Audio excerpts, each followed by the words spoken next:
And we are live. And we and we are live.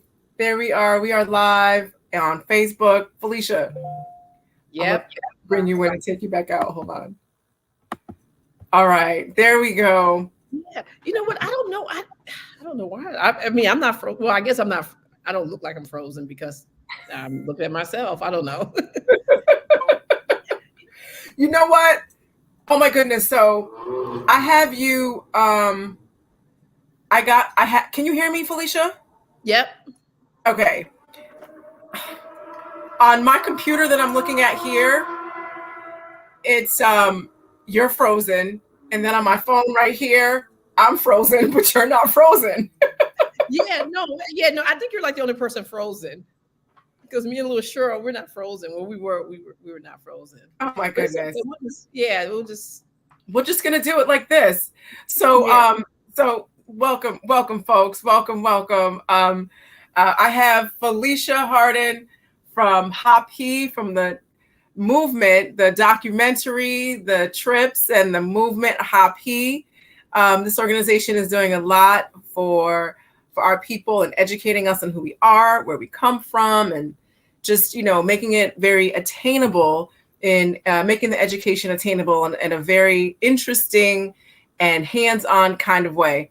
Felicia and I also have a good time talking. We can talk about anything. We can talk about, you name, crayons, air, and a chair, and we're going to talk about it for like 2 hours. It's going to be funny. So tonight we have a really great friend of the Shrine of Ma'at, friend of Tuesday Talk. So we're going to have a good time, and we are going to be looking at some parts of the HAPI film, as well as having a very robust conversation about, were the ancient Egyptians Black? We already know that they are. We have evidence. We have an extraordinary evidence in different arenas, not just in one discipline or one field, but we have a significant amount of information that can prove this. Yet for some reason, this is still something that people just straight up choose to ignore, which is basically the only thing that can make it, that's the only reason. I just want to ignore it. It's like if you have 5 fingers and someone says, no, you have 17. It's like, no, actually, if you count to 5, it's 5. It's really, truly that much of, you know what I'm saying, of a lie to oneself. So right now, before we get started, let us know where you are, where you're from. Where are you right now watching Tuesday Talk? Where are you? I see people from the Shrine of Ma'at. Who else? I see, I'm trying to scroll down here. It's not scrolling. If I miss you, I'm sorry. I see Strawberry 1955. Tashi gets it in. Listen, that's what you need to have on the show. Okay, you need to have Tashi come in, because every single time she is someplace, and I'm like, oh, is this like a little picture or something? No, she be someplace traveling. It's like nice. I mean, like the backgrounds, the sunrise, the sunset, the water. I'm like, damn, girl, get it. And she's coming to Black Excellence, so that's great. But Tashi, Tashi gets it in. Tashi, you will have to come on Tuesday Talk, because Felicia said that you get it in. So she gets it in. Just follow her on Facebook. Yeah, I tell everybody. I remember one time she was on here, and the first time I seen her name, I was like, follow this girl on Facebook, because her little places she goes, I'm like, she needs to be a travel blogger or something. You should be a travel blogger, because people want to know, especially Black women, we want to know, where is it safe to travel? And if you've been to those places, Tashi, and you have pictures and videos, you can tell us which hotels or Airbnbs and restaurants are good to go to, little trails, little diners, little this, that, and the third. That can really be something lucrative for you, girl. You already out there. You might as well make some coins while you are traveling and having a good time, showing the people what we need to be doing. Okay? Hit me up, girl. We have each other's numbers. All right? She's from the Shrine of Ma'at. So, yeah, she's Shrine of Ma'at. Cats are rolling deep tonight. All right. Rolling in the deep. We have Tashi. We have Sakina Ra. She's another member of the Shrine of Ma'at. We have Shenka, also known as Olivia. She is a member of the Shrine of Ma'at. And please forgive me if I get your name wrong. Egunfemi dos Santos, watching from Trinidad. Thank you so much. Thank you so much. So we are happy that everybody is here to join us tonight for Tuesday Talk. So Felicia, for those of you who may not know who Felicia is or the HAPI movement, can you give us a little bit of a background on who you are and how you arrived at your awakening as an African woman, an African person, and like kind of what that journey was a little bit. Wow. Oh gosh. So it all started one day in the summertime. I feel like singing that line from Jay-Z, allow me to reintroduce myself. But like literally Go ahead, girl. it started with me waiting in my car for my kids to come out of Kumon on Frederick Douglass in Harlem. And that's when I spotted Taiki and his crew shooting parts of HAPI. And, we instantly started talking. And, like when you meet people and they're like, oh, I'm doing this. And, you hate to be like, I do that too. So I didn't say I was doing nothing. We just kind of talked, and he talked about, he had said something about Egypt, and he had trips that he went, that he was taking people to Egypt. I was like, wow, I never thought about going to Egypt. And I was like, I think I want to go. So he had, in paper form, okay, I couldn't believe this brother had it in paper form, the registration. And I was like, wow, it doesn't even like electronic, but anyway. So we started communicating about Egypt. And along the way, he was telling me about HAPI. And at that point, I had been teaching film producing at City College as an adjunct. And I had been making films for over 20 years as a producer. And so as he's telling me about this, I would kind of add my little 2 cents in. He was like, listen, all this little 2 cents, you're going to have to do something because, I can't do it all. And I was like, all right, and I hadn't, let me tell you, I tell everybody, I feel like I saw Jamar Milton on your show talking about this. He was like, I ain't know nothing. And then I started, that was me. Like, I didn't know a Professor Small, and I didn't know a lot about the conscious community, although I felt like I was conscious. Like I love being Black. And I knew when sometimes other people would say things, I'm like, that don't even make no sense because, I'm Black. Like, so that piece, I didn't have to discover that piece. But I know that's right. Yeah. But the reason why I felt so good about being Black is really has been really what I've experienced working with HAPI. Is giving me the real nuts and bolts of being Black, right? Because I couldn't say, oh, read this book I didn't know any of that stuff. And it's interesting because when I first moved to New York City, I used to work with the African Women's Repertory as an actor. And this woman, Bonnie Wright, used to write all these plays that were comedic plays. Again, I didn't know anything. And so she would like make like the Netchers would be part of like regular life on Earth. And so that's how I learned them, and I was like, well, it's just a little stories still because I wasn't tapped in.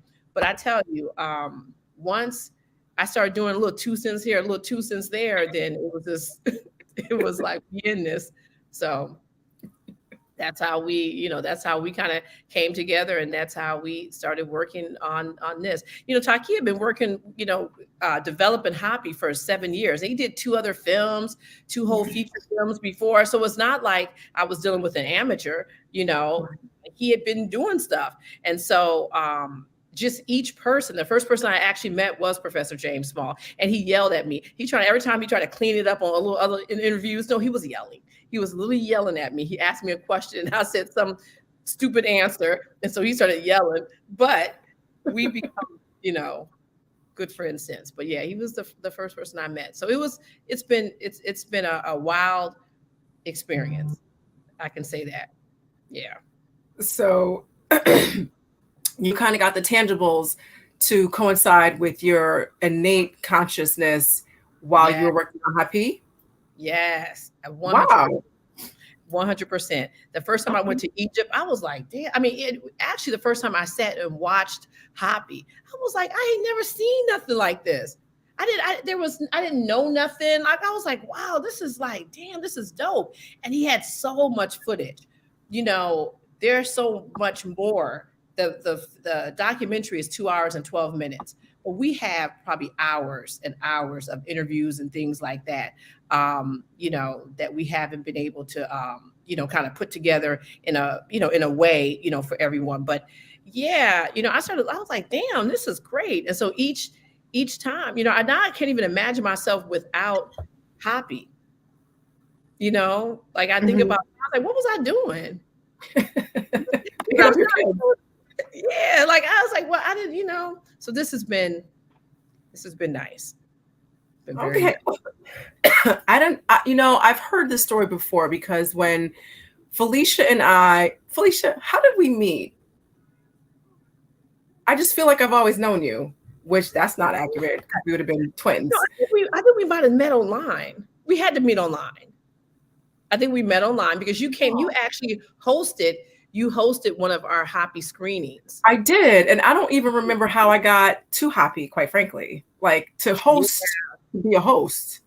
Yeah. Because I think, and I know you came down, I mean, when you came to the African Street Festival, I had already known you then, but I remember, yeah, it had to be online. I think because that was like during COVID. So everybody was kind of meeting online.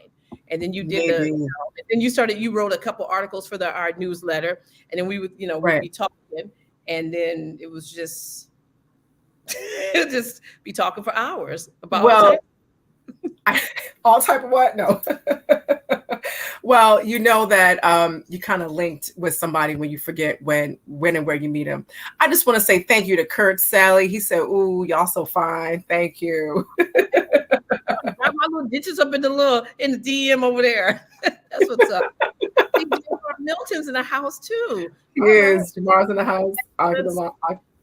Jamar is one of our priests in for the Shrine of Ma'at, for those who don't know Jamar Milton, and he's also going to be performing at this event that we're going to talk about this event a little bit later on, a little bit more in detail. But I just want everybody to understand the importance of the documentary HAPI. And this documentary has the all-stars of the all-stars. It's like if you had to pick your top 15 all-star team of all time, it would be the people who are in this documentary. And it's because of the consistent, complete, thorough, fact-based work that they have done in this community. Because just like what Felicia was saying, we have to be unified first before we can do anything, period. And in order for us as Black people to be unified, we have to know who we are. So we can, first of all, stop doing other stuff that's destructive to ourselves. Stop imitating other people and jumping on all their little crazy bandwagons. Okay? And the third, which is the most important, it's to know who we are so we can behave as Pan-African people, okay? And I say Pan-African because of the displacement of enslavement, because of colonization on the continent, and because of just basic brainwashing to be as European as you can be. We've all had our own different, iterations of that on the continent, in the Americas, and dispersed throughout, this world. But at our core, there is still a cohesive African frame of mind and mindset. So that is what is in your head and your paradigm. You can't just have information, but have the wrong paradigm. And you can't just have a paradigm without information. When you're pairing the two, when we pair the two, all the little extras, we do it like this as a foundational Black American, and we do it like this as an African in the Netherlands, and we do this over here, in Trinidad. It's not going to be that much of a difference. Might be a little different spice here or there, a little different dance move, different fruit or something like that. But at the core, the information and the knowledge base and paradigm is the same. And we have to work towards that. And movies like HAPI are crucial to doing that. Okay. So all of that was number one. Number two, when you're watching this, it is something that you just want to sit back and watch first. Then you want to kind of understand the facts, because it's like a history class, if you will, so that you can understand how you can relate back to some of the original people on the planet. All right. There's no argument that they came from the original people in what is now called, South Africa, Southwest Africa, and they migrated north to what is called Egypt, Ethiopia. Sometimes Ethiopia, the name kind of covered that whole region. Okay, they told us with what they had inscribed that their ancestors came from the South. And fast forward to modern times, 2023, we have all different types of scientific advancements to prove that. There's DNA. There's the Y chromosome that you can trace. There is the human genome project. All of these different, their physical artifacts. I mean, there's contemporary history that maps this out. So this is not something that is undocumented or unprovable. Okay, so it's important to know that. It's important to know it because Kemet didn't just start great. Like one day there was nothing here, nobody anywhere, and then boom, pyramids, and then boom, temples, and then boom, spirituality. That's not how that works. What that means is that it was already happening over an extended period of time, and then it was written down. If you don't have anything to write, you're not going to write anything down. Or let me say that in the other way. There's nothing to write down if nothing has been done. And then when you start doing certain things, over time, you have something to write down. But when you first write it down, it's not the first time that it's been done. Okay. So we see the manifestation of the beginning of human life. We see in Egypt, we see this manifestation. We see the manifestation of the beginning of human life. We see the manifestation of the mind developing. We see the manifestation of civilized humanity. We see the manifestation of culture. We see the manifestation of family and structure and civilization that had already happened. And now we have our proof and our evidence. Okay. So the ancient Egyptians didn't just pop up out of nowhere. The climate, et cetera, there also made it preservable, if you will. Okay.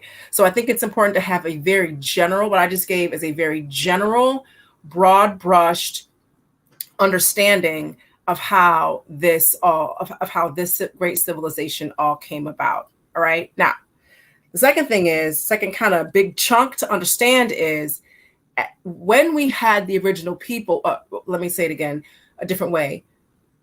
The original people were African, and there were no white folks on the whole planet. there weren't. It's like saying exactly. You existed before your great grandmother existed, or that y'all coexisted, that you were born at the same time. You're not born at the same time as your ancestors. You're not born at the same time as your parents. A lot of us aren't even born at the same time as our siblings. So how are you born before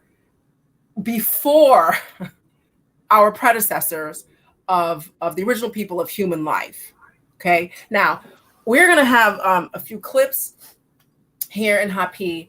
And while you are looking at these clips and we discuss them and kind of get a better understanding of what they mean, please kind of keep that very general chronological timeline in order, all right, so that you kind of can place in that little bit of history where that clip or what that clip is necessarily talking about. Okay, does that make sense? I hope that all makes sense. Put in the chat if this makes sense, because we have to kind of have a little bit of an understanding of what we're about to look at.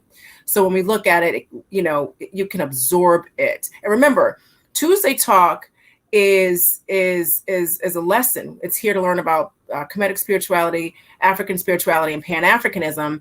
And you might have to go and look at it again to really, grasp it. So if you don't memorize it or commit it to memory on the first go around, that's cool. Just make sure you come back and look at it again. Okay. All right. I've been talking a lot, and I like to hear other people's voices when they're on Tuesday Talk. Felicia, are you ready to queue up with some of these videos? Yeah, you know what? So as you're talking, I know I do have some videos, but I was thinking we should just show the intro. The intro was fire. fire. And you know what? Look, let me just say shout out to Robert Seed Gay and his wife.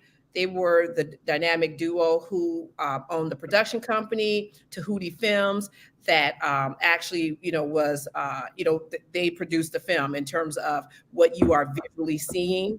It's I mean, like some of these shots that they got are just breathtaking. So I want to first, say shout out to them.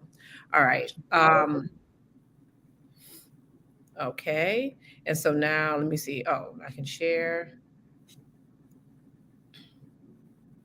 Okay. You know what? Let me just take it off here. I'm sorry. Um, okay, there we go. Okay. Now we're cooking with gas. And I always say grease. You said you cooking with grease?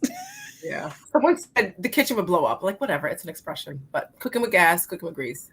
Oh gosh. Yes. I watched this film 3 days ago.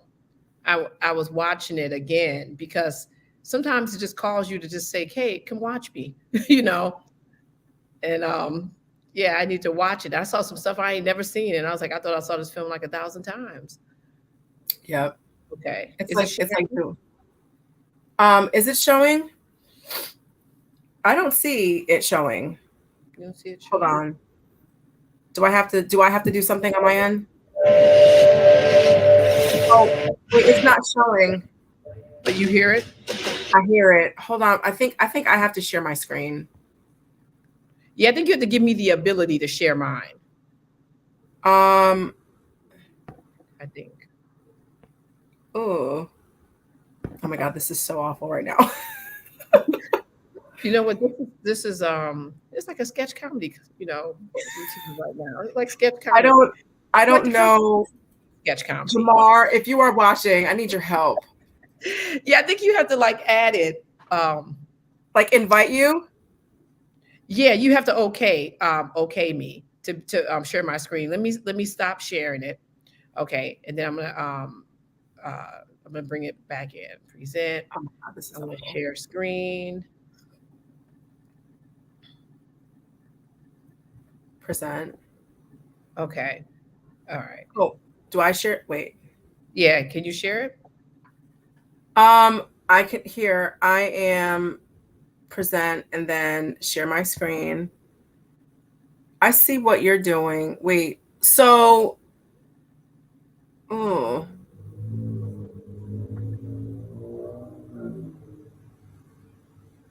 Okay. And yes, Olivia, let me tell you, one of the things I see, she's like, you two sound alike.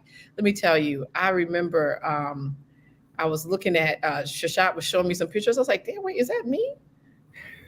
She had her afro out, and I was like, wait, that might be me.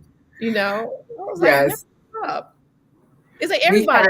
You start looking, and that's one of the things that Professor Small always talks about. Look at me. I look at Dr. Susan Tata all the time, and I'm like, it's just like I feel like I'm her. And when she talks to me, she's like, I feel like I'm you. I was like, I know. One of the first conversations I had with Professor Smalls, I was like, Felicia could be my blood sister. Like, you look like, and I showed him a picture of my mom and my dad, and I'm like, Felicia and I could be like absolute blood sisters. So I'm really kind of trying to figure out how I can see this screen. Maybe do you have another device and I could invite that other, like you, but on a different device, and then you can share the videos on that device? So my little device is sitting up at Baba Haru's shop. When I left it there, my other little device. Oh my God. I wanted to go hang out with him. Okay, let's do this. Let's see. Can you send the movie to me? It's like on Vimeo. And I don't have I just open it. I don't even know what the password is. Okay, maybe I'm doing something. I wonder, can I share other things? And maybe I just can't share a video file. Okay, wait, nope, that's the wrong one. Okay, so look, let me try to share something else. You tell me if if that's okay. I'm gonna have to do it like this. I wish we had some music. We could just play the music. You guys could just listen to the music. I know we gotta talk to King Simon. He does that on his show. Oh, he does? Yeah, yeah. Key of Life. Oh, I like that. Key of Life. All right. Hey, Piece of the Goddesses.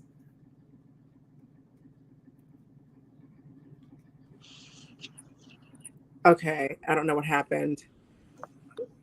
We're having all these tech issues. Oh, goodness. Oh, I think that... Okay, can you see that?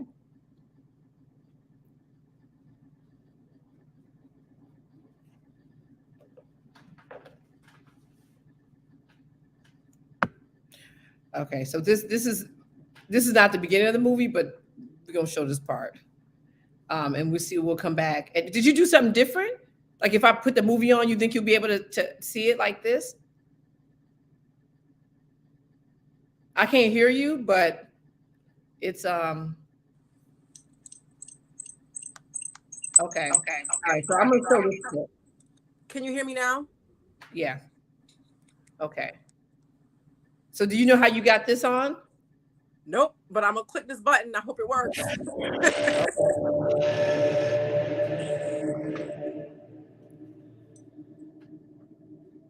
This is not the beginning, but this is the beginning of That's beautiful. Since the dawn of early humanity, mankind has migrated from place to place in search of a better way. Interestingly enough, even the so-called worthy or self-proclaimed deserving once upon a time themselves too were immigrants. In this, we can clearly see the role economics has played in the development of civilization. To make sense of this, we must go back through time and retrace the steps of the ancients. Our journey to the past will begin with an examination of political and economic development along the Nile, or HAPI River. The Africans that migrated to the Nile used the ecological system masterfully to build the world's great first mega economy. The Nile, or HAPI River, made ancient Egypt an economic giant by way of agriculture.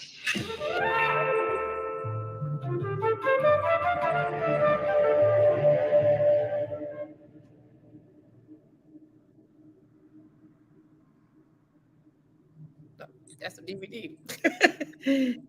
Felicia, can you play the very beginning? Yeah, I'm gonna see if I can. That was like a clip, so I'm gonna see if they'll let me play it. Okay, now this is the.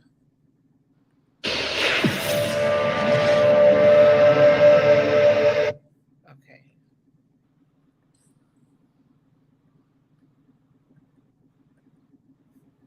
Okay. All right. Okay, I'm sharing it. Queen T said we look like she's confusing us. I'm Abut Seshat, and she's Felicia. Yes. Wait, it's not you. It won't show. Economics is the lifeblood of humanity. Okay, wait. We're gonna cue it up now properly. Cue it up and make it big. Okay, yeah. Full screen. Okay, here. Full screen. Full screen. Yay. There we go. It says click. Oh. You might have to click to exit full screen. It's not showing full screen. It won't show full screen? I don't see it. It's not showing it full screen. You know, they be trying to play games with us. Okay. Let me see if I can just make it bigger. Can you see it now?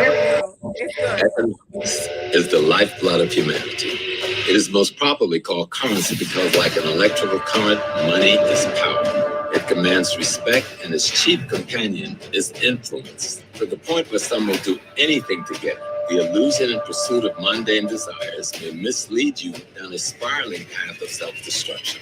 History shows us that wealth is fleeting, elusive, and too much is never enough. The current of economics can be likened to the current of a river. It must flow. As it flows through the society, it sparks creativity and innovation, drives industry, and defines the aspiration of its people. The abundant economic potential of this flow, you have some wondering why there is such a disparity between the haves and have-nots, or the rich and the poor. To understand the flow of economics, one must understand the science of ecology and how it's connected to the economy.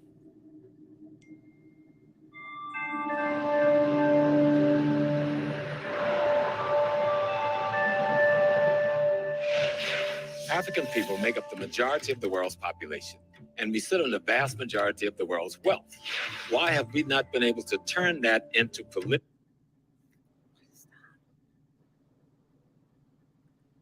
Did it stop? I don't know why it stopped. And economic power for ourselves. African Americans spent $1.3 trillion last year, making us the 16th wealthiest nation in the world. Why have we not turned those riches into wealth to develop our community? But before we examine that, let's look at the three essential components of world civilization. Economics, politics, and culture are the foundation of what we call systems analysis. And we need to appreciate that systems analysis and its application to human development, world development. We're standing here at the first capital of America, Federal Hall, where the foundations of economics, politics, and culture were put in place for America. Economics is your productive, creative capability. Politics is your management capability. And culture are the deep values. On January 1st, 1863, the political climate surrounding the enslavement of Africans shifted when President Abraham Lincoln signed the Emancipation Proclamation Act. What's conveniently left out of that discussion was, and still is, the continued demand for cheap labor. Today, the political climate centers on immigration reform. But what we're not being told is why. There's a deep-rooted connection between immigration, free labor, and America. Ironically, the major part of the goods consumed by Americans are produced overseas by a form of cheap labor or harvested from American farms by migrant workers. The reality is that not much has changed since 1863. Some may say slavery still exists. When the very first Congress of the United States of America met in 1790 to craft all the laws of this new country, they created the country's immigration and naturalization law. Naturalization law refers to the process by which one must follow when you are not born in a country and you seek to become a citizen. So they determined, these founders of the United States of America, that in order to become a naturalized citizen in this new nation, one must be white. So we can see in that founding law evidence of how successful this invention was. Not only that, but when you require whiteness in order to access citizenship, they built in a direct line between white and American. In fact, we preserve it linguistically today. I'm just an American. Some of you are Asian Americans, African Americans, Hispanic Americans, for example. Contingent Americans, in other words. Even if my family came last week, I get to just be American. When we study... Okay. Go ahead. Do you want to go first? Yeah, no. Because I like what you was putting in here. So this is like the crux of everything. And a lot of times we keep saying HAPI, and a lot of people look at HAPI Talks, but they don't realize that it's an actual documentary, right? And that's like the first couple of minutes of it. But the proper name of the documentary, it's HAPI, the role of economics in the development of civilization. And so that's really important to know, because we, this is really this is a film about the history of money. Like where did it start? The whole constructs of how we even look at money started along the HAPI River. Right. And by us. And so it's so interesting, like how like our connection to money now haven't been, people who created, like we created not only money, but the system that everybody in the world uses today. But yet we're putting all this money into the system, and we're not, we're not nearly seeing a return like we should. So yeah, that's a little intro. So thank you for that introduction, and looking at some of the important clips in the film. I've watched HAPI a few times myself, and on the front end, just like in a lecture in high school, college, wherever, you kind of get a little bit of the syllabus right up front, where you're talking about economics, politics, and culture, and how economics was developed along the HAPI River. That's what the documentary is about. It's also about how we can reclaim that structure for our own economic empowerment.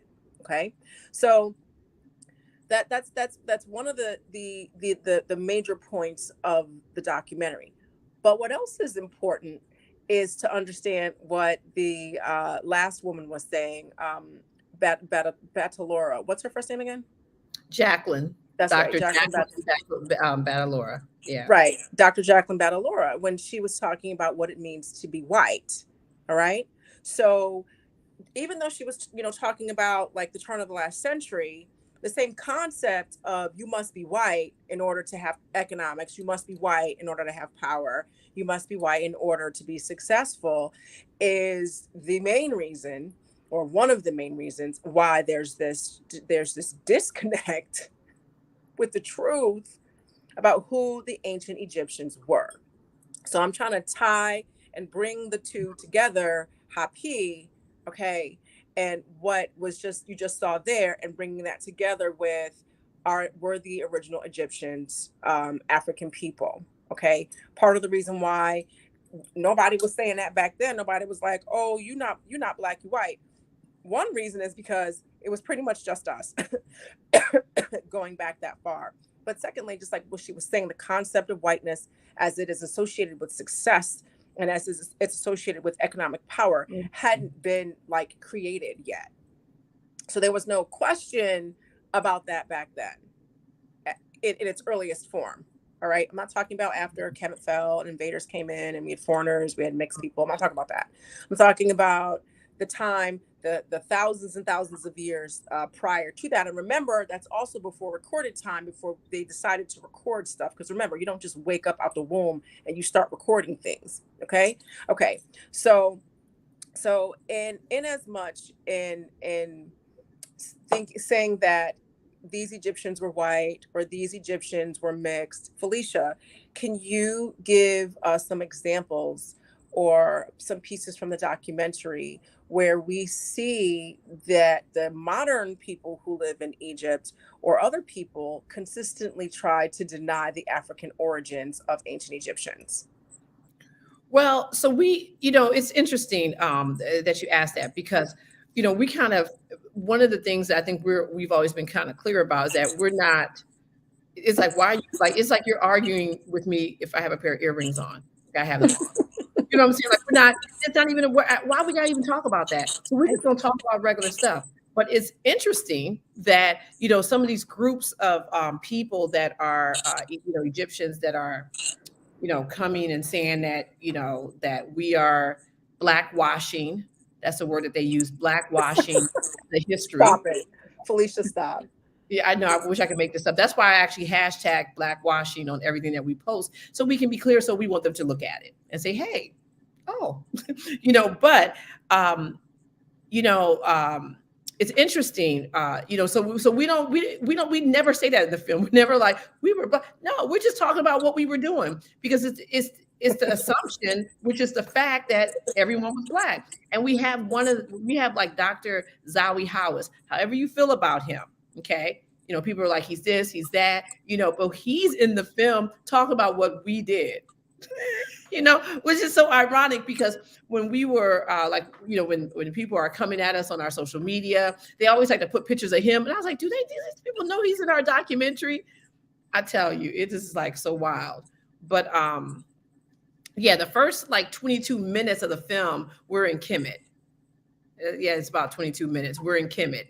And we have Solange Ashby speaking, Dr. Zawi Hawis, Taki, Jabari Ozazi. They're talking. And there's one more guy, Dr. Peter Lacavara. And they're just talking about the kingdoms of the Nile. I mean, the kings and queens of the Nile. So, yeah. I tell you, this is the film that people need to get. Every time I watch it, I'm like, damn. And not because I'm like part of this film, because really I kind of came along when it was like maybe 70% done. But it's like, it's such a, it's like a love letter to Black people. Like, see, it is visually beautiful. That's the other thing. It's visually beautiful. And, there's people in there who we don't always see. We're seeing some of these people that's in our film now, we're seeing them a little bit more, but a lot of them were not like on every, like on a bunch of different documentaries. So it's really nice, to see them like Dr. Leonard Jeffries, Professor James Small, although Professor James Small has been in quite a few things since HAPI, and he was in some of the Hidden Colors. But yeah, it's just a nice film to watch, and it's very educational, and it's very inspirational. That's why I actually went to it and looked at it 3 days ago. Because it puts you in a nice state of Blackness watching it. So. It does. Yeah. I'm going to circle back to your comment. Can you give us the full name? Adrian Harris was a little tardy and would like to have the name of the documentary. Oh, why are you calling out little Adrian? Okay. It's called HAPI. HAPI is the ancient Egyptian name for the Nile River. Okay. Right. But it's HAPI. The role of economics in the development of civilization. And, right. I remember, it's so, I just think about what I know now, which is still not it's not like volumes of stuff, but, I'm definitely like in a state of everyday learning more and more and more and reading more and listening more. But I remember one time, it just had me laughing. I was talking to Taki and I was talking about Ma'at. I kept saying Ma'at. I was like, yeah, Ma'at. And I was like, oh, God, is Ma'at. He's like, what? No, wait. No, Ma'at is a principle. I'm telling you.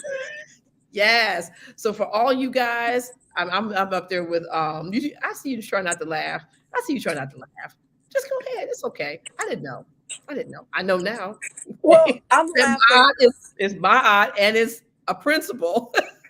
Right. But it's just like, it's so amazing, and that's the thing, the beautiful thing about when you're in the conscious space is that, you can drop stuff on people and just let them know a couple little things and, let them think and let them go and do their own research and stuff, because, all these things are going to help move us forward. So, yeah. So I just want to say, Felicia, I wasn't laughing at you because you thought my aunt was God.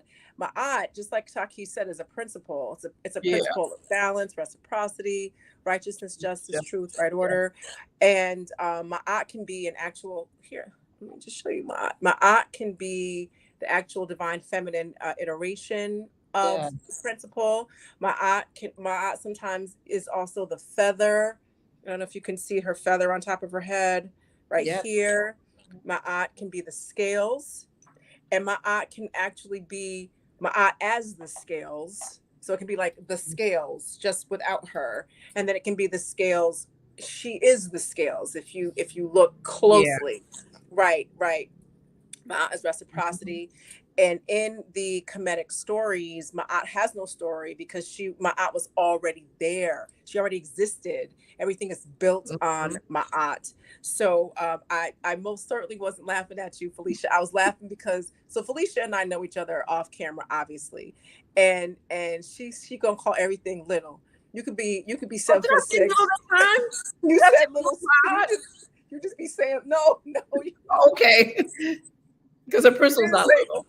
You did not say little Ma'at. You didn't say that, but you said it, and I was kind of laughing at that. I wasn't laughing at, because all of us know what we know, and I look at people who come to Kemetic spirituality or other iterations of African traditional religions as spiritual refugees, we at a certain point we break free and we come with whatever we have. We grab what we can and we run and we leave. And a lot of people, right, and a lot of people come into knowledge. They join organizations, and there's people are hurt, people are angry. Some people were in cults and believe certain things that weren't true.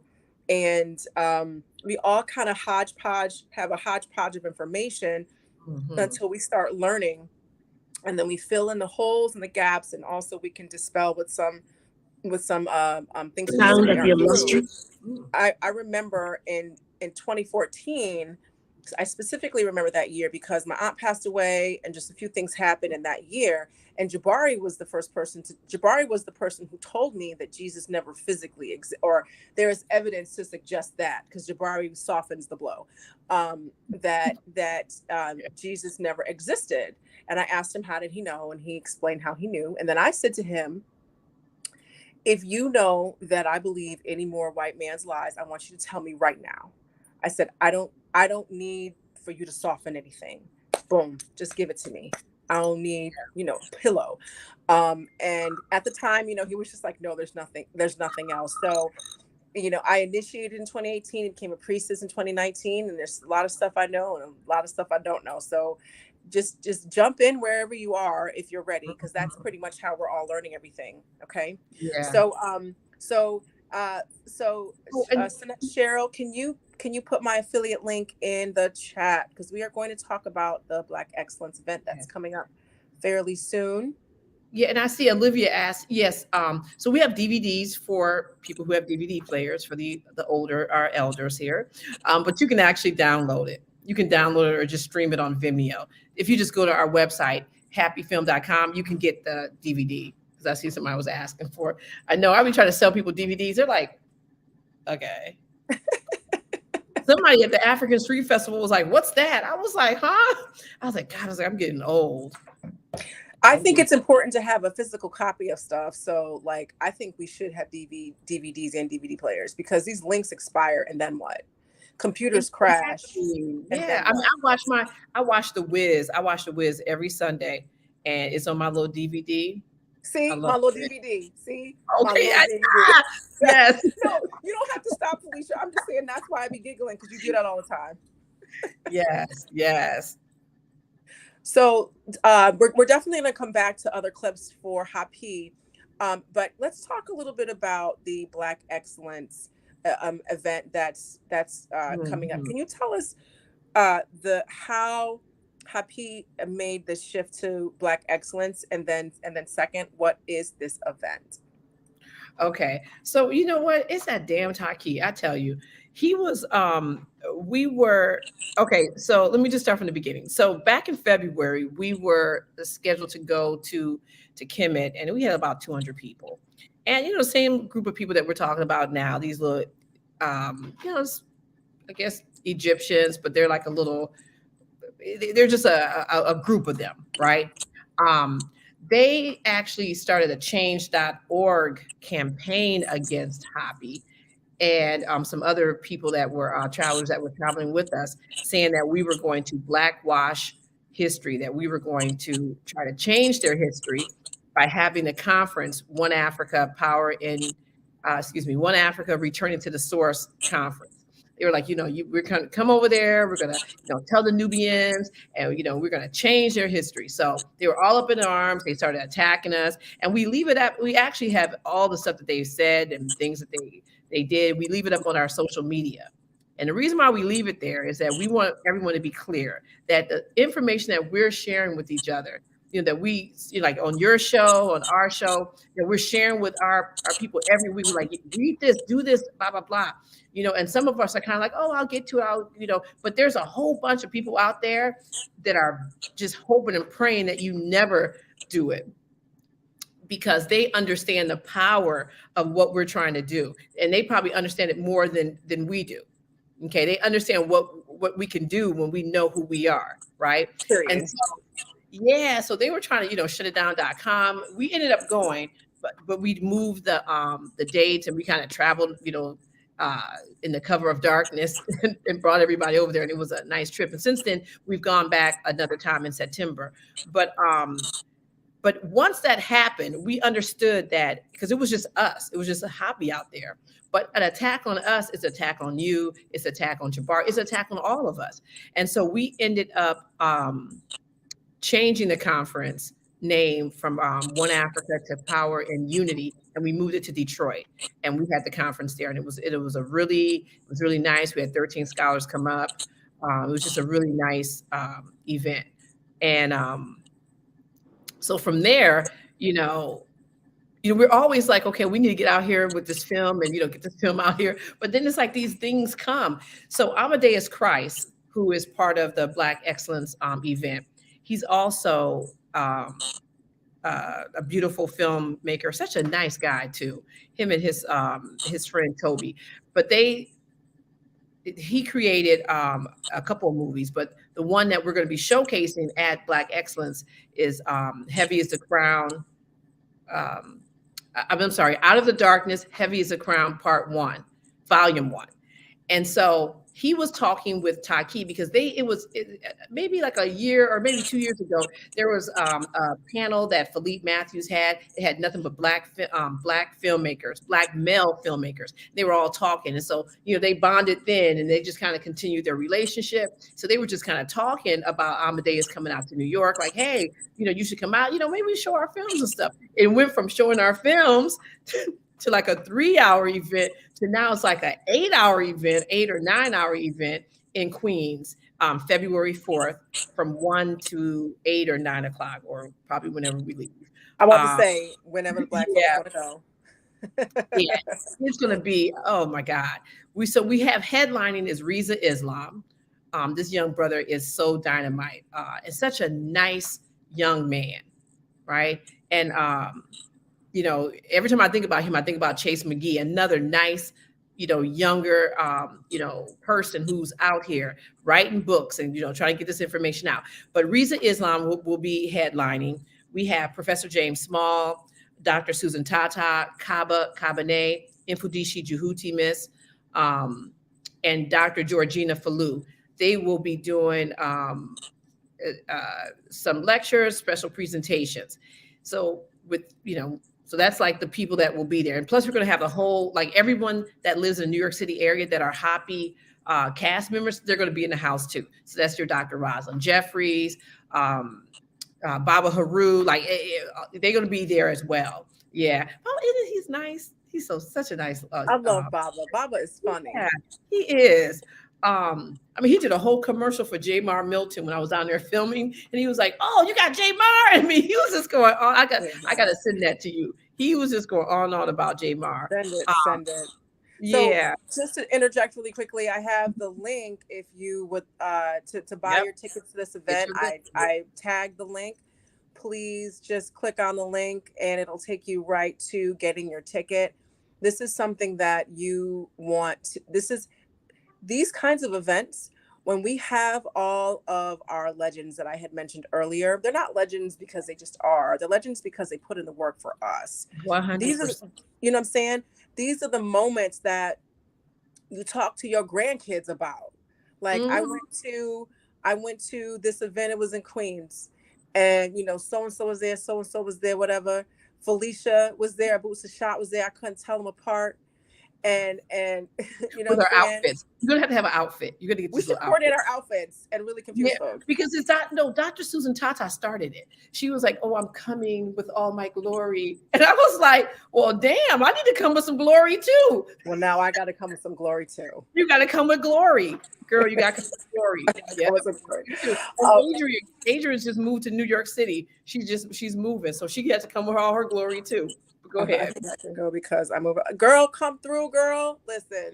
It's just like when people talk about going with Dr. Ben when he took the 1,000 people to Kemet. It was like I was there, and I was like, this is what, like we are in the time of making history. We are history, and a lot of things are coming full circle for us, and we really need to take advantage of this. We're coming out of COVID, I guess, but this is a nice time for us to see each other and be in physical space. Like we need, like Black people need physical space. We need physical space. Yeah. We need to we be need around touch. each other.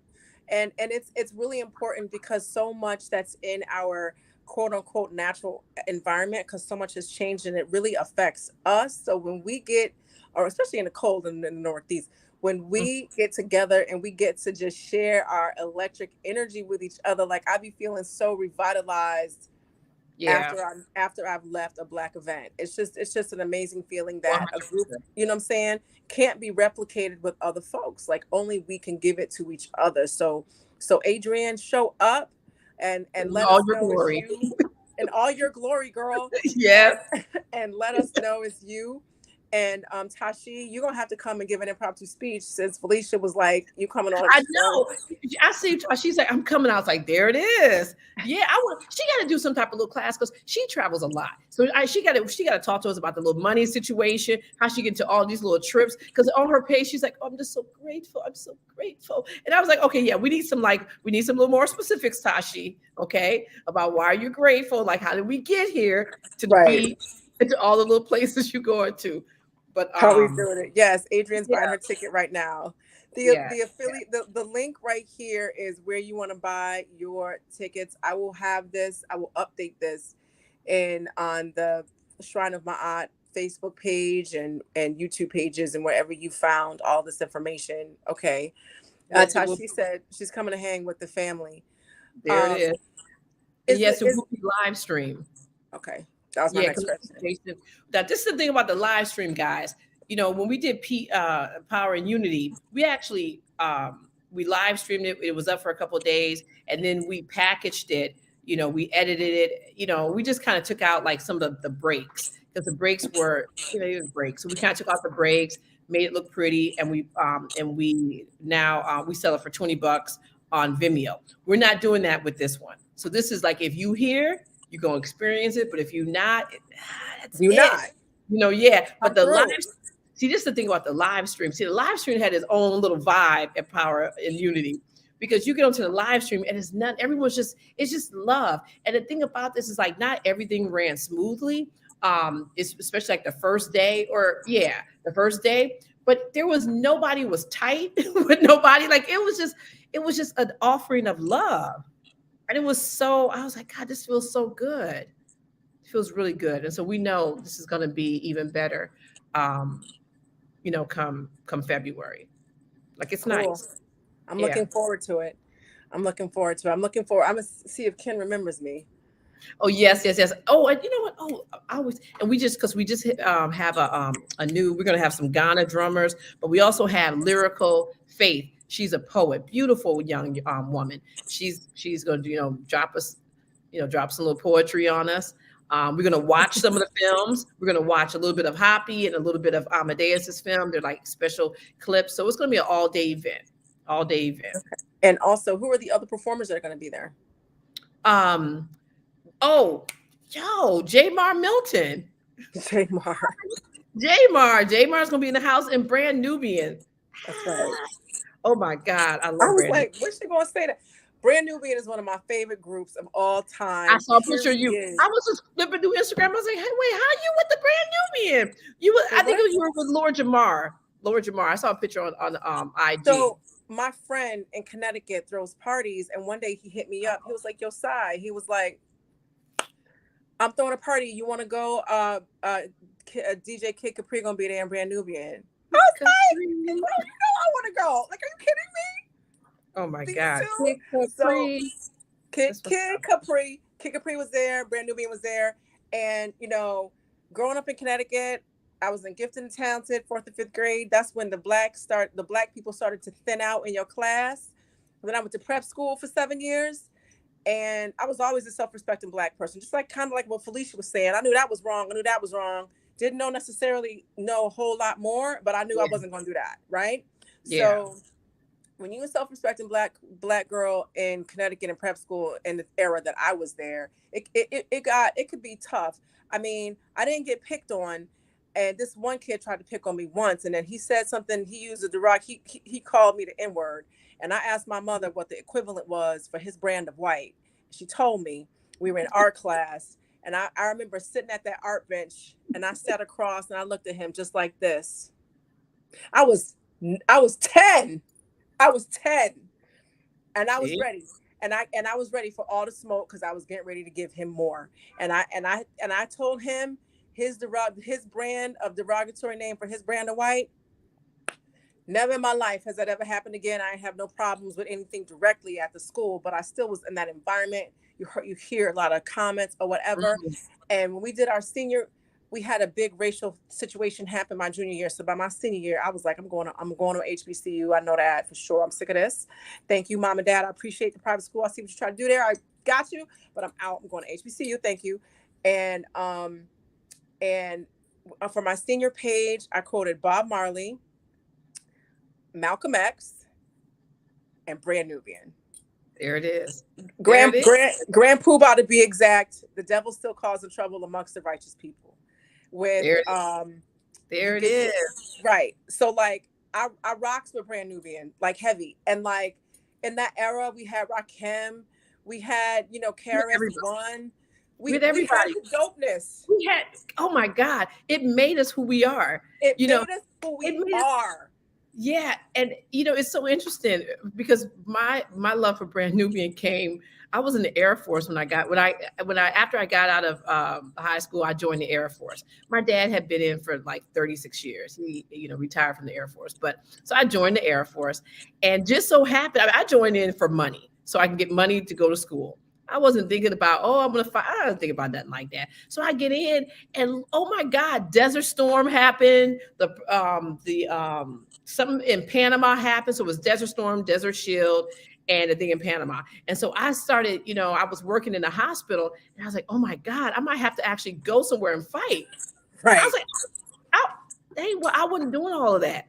And so there's only like certain ways. Yeah, there's certain ways you can get out of like if you're a conscientious objector of war, you don't have to go fight. So I was like, that's what I'm going to be. So it was myself and these two other brothers from Philly. We were all like young. We probably been like 18 or 19 years old. And literally we were like, we're going to be Muslim. We didn't know nothing about being a Muslim, nothing. But we were like, we didn't even know what that meant. So we ended up bringing in, like we would listen to Farrakhan tapes during lunch because we thought that this was what, Muslims do. So we brought in a Farrakhan, but the other thing was that we were listening to Brand Nubian. And so that Walaikum Assalam we got from them. And so every time I think about that time, I think about Brand Nubian. I think about, that I was listening to like every single word they're saying. I was like, yes, every word. Every word. And even now, it's like I was homecoming just happened at Howard and Ninth Wonder was there playing and he was spinning and he put on Brand Nubian Slow Down. Everybody, he's barely playing the song because everybody was singing the whole entire song. So that's going to be me. I'm just going to let y'all know now, I don't think they're going to sing that song because that's probably not a Black excellence song. Okay. But they're going to sing some other ones that everybody will know the names of, will know all the words. And so, yeah, it's going to be a party up in there because, we got to do this. Like, this is how we have fun. Learn to have fun. Yeah. Yes. Brand is dope. And also Public Enemy. Public Enemy was my jam. I love Brand Nubian, Public Enemy, Boogie Down Productions, and Gangstar. Light. Oh my God, I love Light. Big Daddy Kane, MC Light. I thought I was MC Light. Even to this day, like I almost was battling this girl on the train, and she was like, oh, please. And I was like, so I'm gonna hear a cappuccino, blah blah blah. She's like, oh, da, da, da. I was like, oh my God. I was like, I'm about to get in beef, and this girl was like probably the same age as me. Like over 50. And it was like hilarious. And I was like, yo, no, I was MC Light's #1 fan. She's like, no, you wasn't. And Gangstar, oh my God, what? DJ Premier and Keith Alam, Guru, God, rest in power. Yes, Morehouse Man. Morehouse Man. Yeah, oh look, Tika's in the house. Tika's like the epitome of old school. That's my girl right there. Yeah, like we need to have a party. We're gonna have to have an after party after the event. Of course. Definitely gonna have an after party after the event. Absolutely. Yeah. So we kind of had a little walk down memory lane there, and that's great. Do we have some of those other videos queued up so we can? Yes, but talk yeah. So about- let me just recap. So Black Excellence. See, this is what happens when we get on the phone, y'all. Okay, so Black Excellence, February Wait, can I say 4th. something? Felicia and I will be on the phone for like 5 hours just talking about, and then I started pop locking on the train, and then it's just crazy, and it doesn't. We could have been talking about something really serious, but we end up talking about like, like lipstick colors. Exactly. We go to deep stuff to, oh my God, hard conversations. But yeah, so February 4th, Yeah. at the JPAC Center, okay, and we are live streaming, and we will be covering every minute of the conference if you are on live stream. So you're not gonna feel cheated, you're gonna see everything. And we have Professor James Small, Infudishi Juhuti Miss Kaba Kabane, Dr. Susan Tata, Dr. Georgina Falou, and it will be hosted by Dr. Ken Harris, all right, who went to Clark University, but he is the president of the National Business League. And so he's going to be the host. And then we will have some Ghana drummers there. We have Lyrical Faith, who will be delivering some poetry for us. We have Brand Nubian performing, J. Mar Milton, will be performing up in the house. And then we will show some extended clips of HAPI and of Amadeus Crisis film, Heavy as a Crown, Volume 1. So it's going to be a packed day. And we have vendors. And we will have food, and we will have spirits. For real spirits? I mean, we're not having the brown liquor. No brown liquor. But you feel a little good. Feel a little good up in the yeah. I mean, I don't know. Do they make vegan wine? Because I know somebody could be like, "Where's the vegan wine?" I'm like, I don't know if they make vegan wine. I don't know. Wine is made from grapes, so it's vegan by default. Okay, like there it is. So we got vegan wine up in the house. It's gonna be great. We can't have red wine because of the floors, but we're gonna have some. We're gonna have some good vegan wine, some good grapes. Yes, I can't. All wine is vegan. There it is. So it's gonna be a nice event. It's gonna be a nice event, and plus we just get to see everybody because just like when we see these people right here on the comments, and we see their names and their hashtag. I mean their handles. But then when you see them in person, you're like, oh my God, like it's like I'm tired of seeing everybody's Facebook page. Like little picture. I'm trying to see people and touch everybody. So it's gonna be good. What's funny? I'm really appreciative because Felicia knew when I was going to meet Professor Smalls, because I had him on my show on Tuesday Talking, my first season. And then we talked on the phone a couple of times. I remember I was nervous calling him. I'm like, Jabari, I want to call Professor Smalls. You have his number. Can I talk to him? And he was like, yeah, just call him. And I was like, oh my God, I'm nervous. Should I call him? Can you tell him first I'm calling and I'm going to be scared? And he was like, girl, just call. Well, he didn't say girl, but he was just like, call him. Anyway, so then HAPI had a tent at the International African Arts Festival a few years ago. And I was like, Felicia, I'm going to meet Professor Smalls today. I was so excited. And then when he came through the tent, I was like, and I gave him a hug. And Felicia took the picture. Picture. And I was tight. Let me tell you, because we be fighting over Professor Small, all of us. Dr. Susan Tata, you, me, and then I'll get on the phone later. Next day, I was like, I saw you all up on the picture. And he's like, oh, you're my number one. He says it to all of us. He said that. Yes, he says it to all of us. And the thing about it is it reminded me of rest in power, Dr. Runoko Rashidi. I used to think that he only sent me a picture of a rose, right? And so I was like, oh my God, this is so nice. I got these beautiful pictures of, because he had roses on his patio. And so during the memorial service, everybody talked about their little rose. I was like, well, damn. I was like, everybody had a little rose from Dr. Runoko Rashidi, but it's all right. But yeah. Well, you know what? No. Yeah. When we see Professor Small, it can be you, me, and who's Dr. Susan Tata. We're gonna Professor, which one is your favorite? We're just gonna put him on the spot. Yep. He's gonna come up with something clever, but he ain't gonna be. I know he might have a little heart attack taking all that. Oh my God. It might be too much for him. Yep. Well, he said I'm his favorite priestess, and and he calls me princess. So, yo, let me tell you. You wait till I get off the phone. I'm like, look, what you doing talking to these other girls? Oh, I be on Professor. He's so funny. But yes, yeah. Yeah, He's but such yeah. I'm A so real grateful for that picture. It's the picture that I have in my phone of him when he calls. That's the picture. oh, that's Yeah. so- So yes. Okay, so let's get back on task. We need like somebody to keep us on track. So yes. which video are you guys queuing up? Friend. Okay. All right. So I'm gonna just show these two short videos. And they're mad short. So if you like blink, you're gonna miss it. Okay, let me share my screen. Okay. So what we've been doing to make sure people are clear about the Africans being black, right? I mean, that the ancient Egyptians were black. We've been releasing like the short clippets of HAPI, and because again, we ain't talking about something that's already right. I mean, that we already know to be true, but we're just giving context about other things so that people just are clear about who did what and who was who. Okay. And who was who? Thank you. And who was who? All right. So this is Dr. Raketi Aman, who is she taught like everyone to Medu Nature. Okay, let's see if I can. Okay, here. Okay. Okay, no, that's number 2. I'm sorry. Let me just there we go. That's number 2.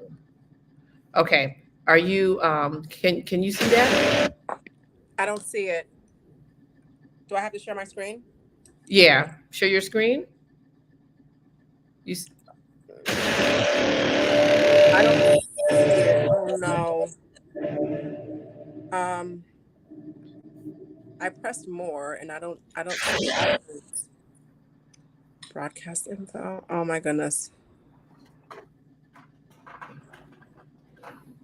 Can I think the way that we did it before, you came on as a separate guest. That other tab was you coming on as another guest. Yeah, it's that's what I have up here. Here, let me stop it. I'm gonna present it again. Yeah, it comes up on a whole different. There we go. Okay, can you see it now? No. They're kind of messing with us. Let me see something. Let me try this again over here. Okay. Black Magic Mike. What a name.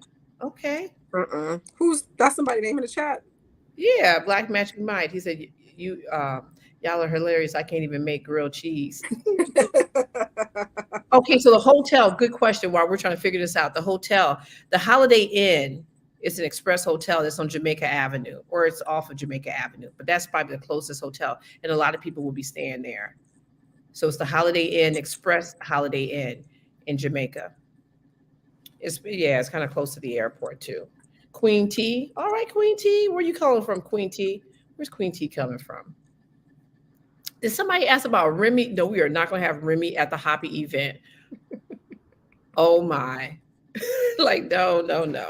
It's going to be nice. And, it's going to be cool because everyone will just be out. So you can just talk to whoever, these are not, people who we're like, oh, look over there. Like, they're just going to be everywhere. Oh, New Orleans. You coming from New Orleans? New Orleans has good food. They have really good food. So it's going to be a nice event. And then people that are not in the event will still be in the house, like Dr. Rosalind Jeffries, like we said, Baba Haru, Asar Imhotep. Is Dr. Jeffries, Dr. Leonard Jeffries, he going to be there? You know what? He may, if he's feeling good, he may be in the house as well. Okay. We don't know. Yeah, Dr. J. Yeah, so they're going to all be, around. Which airport? JFK or LaGuardia? JFK, because JFK is like right there. All that's like right together. It's right by the hotel. Yeah. I don't know why this is not showing and connecting. I apologize, guys. This has been a technical challenge for me today. Can you take the link that I sent you and open up a new tab and then sign in that way, and then I can bring you on bring that particular tab on as a guest, and then you can show the movie from that tab. Can we try that? Okay, let's see. Okay, so Okay. So you sent me a new No, just to use the same link that I sent for you to join on with this with you right now. Just go back into like your email or whatever and click on that to bring up a different tab, and then you can do the movies from that tab. Okay. All right.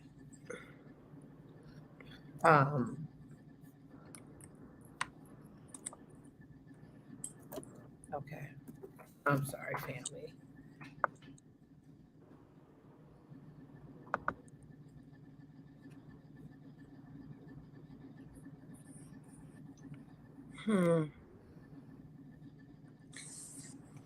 Okay. You got it? You know, Tashi was up in the house in Detroit. Yeah, she's been traveling. That's all Tashi do is travel.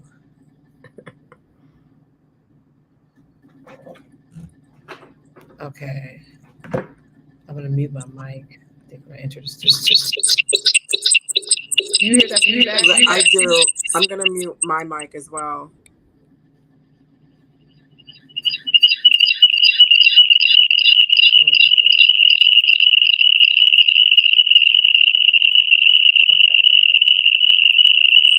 Felicia, can you mute on your computer? Oh no, that would mute. Okay, whatever you did worked, and your screen is up for the video link. So I mean for the clip. So we are ready to rock and roll. Okay.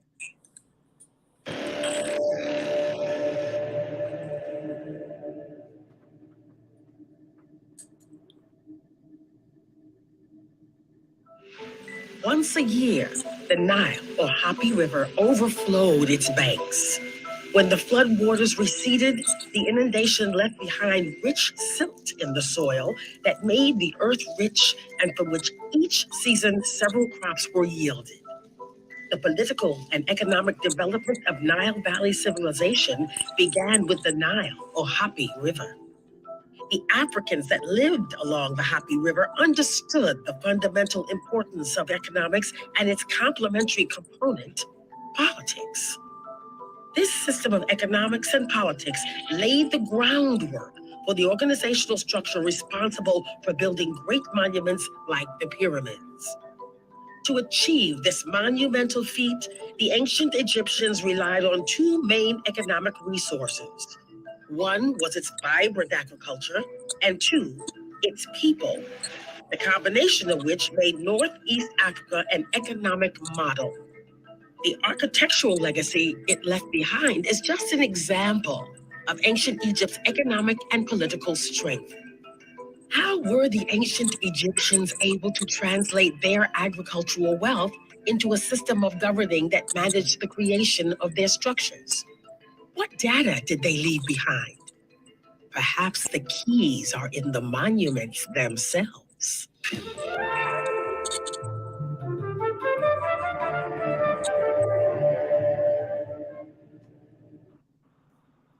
Yes. You know, we should. Why this is up? We should play the last one, just so we don't lose anything.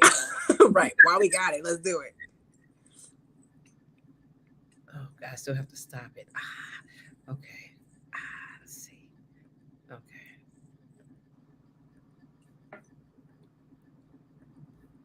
You want to just roll the dice and talk about that clip first, and then go to the second one? Okay. Yeah, it's sharing, but I don't see it sharing. Yes. Yeah, Lily is White. Shout out to her. She's she played in she's our narrator, but she's an actor. And what was it? Get Down. It was a film. I mean, it was the show that was taking place in the Bronx, in like the olden day Bronx. The Get Down. I think it was called The Get Down. It was like on HBO or something like that. Because she played. Okay. Yeah, she played in that series. I mean, she's done a bunch of stuff on Broadway. I think she's in a play right now. Like Lily is White is very, she's dope. She's our narrator. Her voice sounded mad familiar. I couldn't place it, but I'm like, I've so heard. Yeah, definitely. So yeah, she kind of starts the right when she comes in, she's, talking about this idea, just giving, let everybody know about the Hopi River and how it was bringing, food every time it flood. It would, excuse me, every time it would flood and then leave, and then the silt would, create this beautiful atmosphere for us to grow food, right? But it wasn't just about just growing the food, because that's the whole reason why that the riverbanks is really like a nice, rich area and a place for unity, because everyone was growing different stuff and trading, and making sure that everybody was okay. So it wasn't just about what I can just make. It was about what I can make, but what I can share. And it wasn't just, and everybody brought something. So this whole idea of like economics, it's just not about money, That's right. Yeah, it's not just about currency, but it's like economics and relationship. It's, reciprocity. It's reciprocity. That's a good word. That's the word I was looking for. It's about my aunt. I was thinking that in my I was thinking reciprocity. Yes.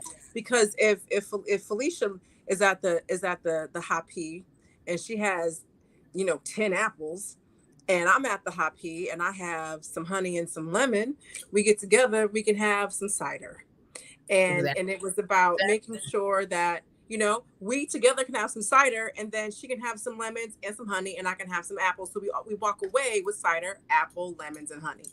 And it was about making sure that the community was all good. So just like what she was saying, it's not the literal transaction of you give me this, I give you that, but the unity part. And here's where you can take a theory or a concept that sometimes can be very heady and very esoteric and highbrow thinking, unity at the Nile. Well, functionally and in reality, how does that work? If we are all physically there, first off, we're there and we're going to commune, and there's going to be the interaction and dynamic, like how Felicia and I have.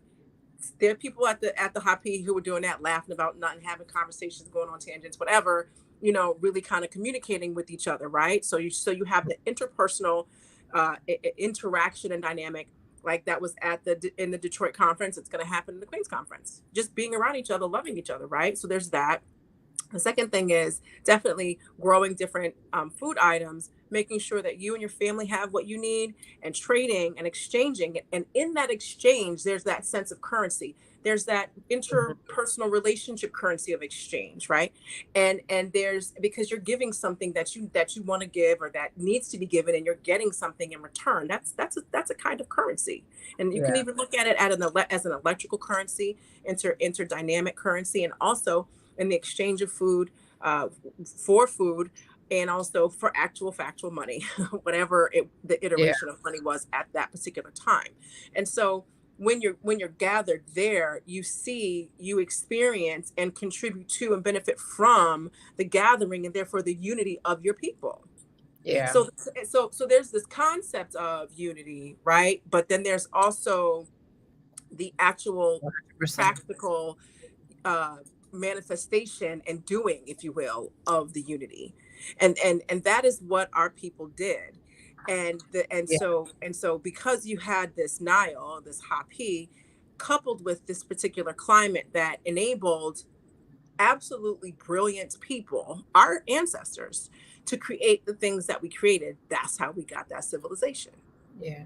And, and like when I think about, if we take it even back a little bit further, when I think of HAPI, because I tell you, my like before, when I would do interviews, I was like, HAPI is the ancient Egyptian name for the Nile River. I would always just say that.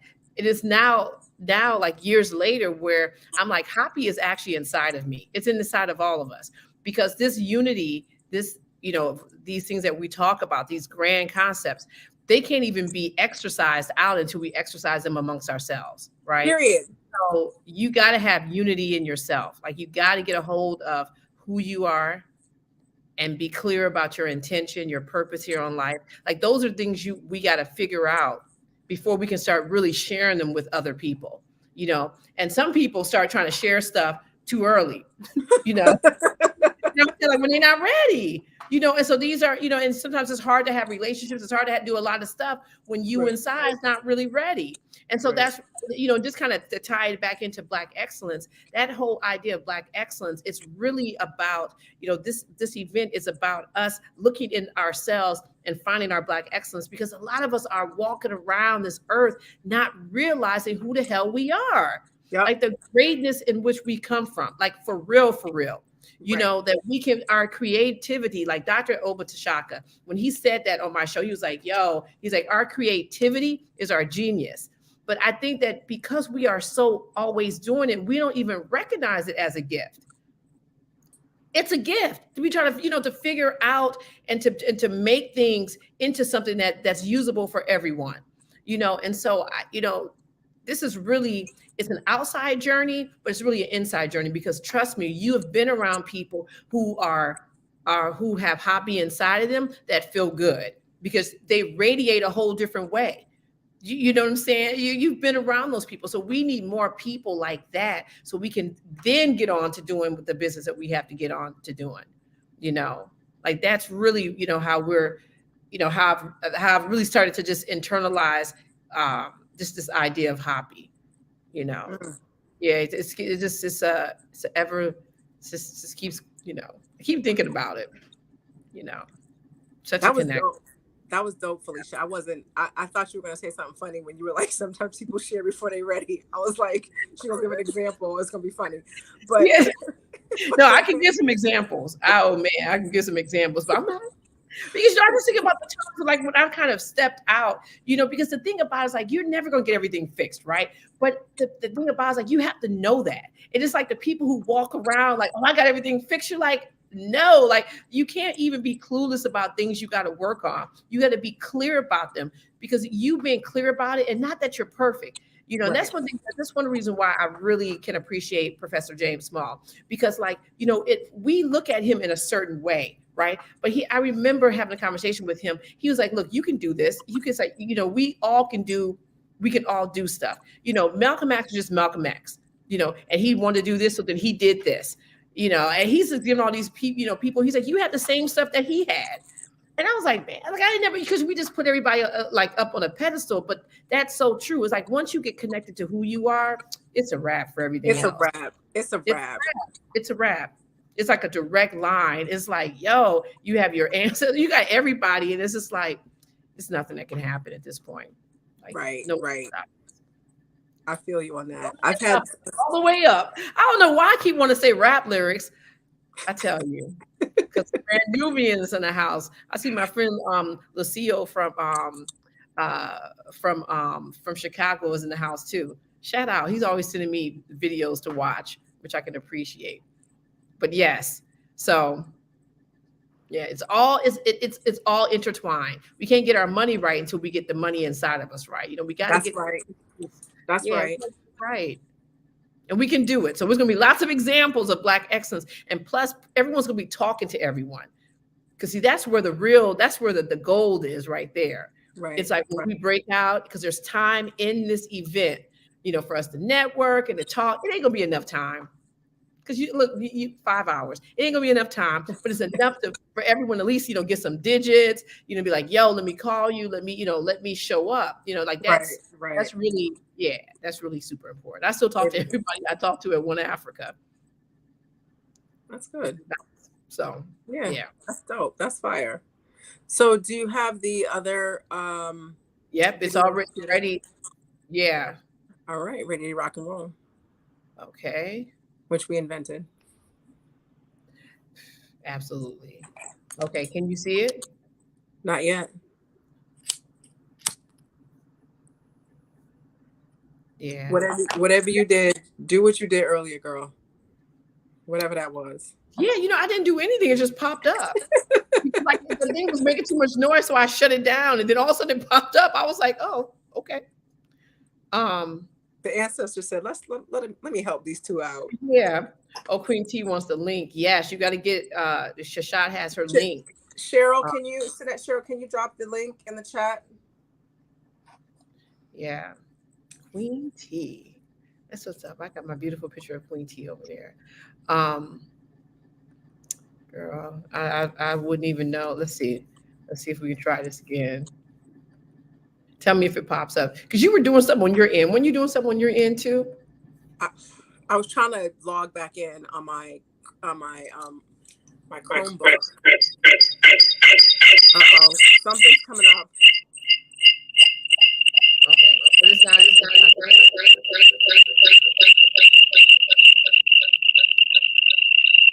it is. Okay. All right. You can see it now, right?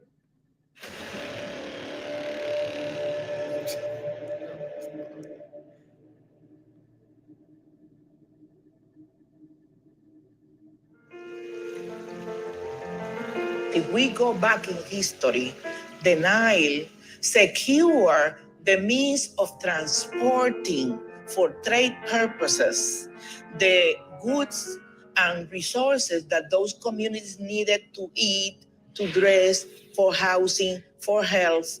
We must clarify here immediately that we're talking of Black Africans.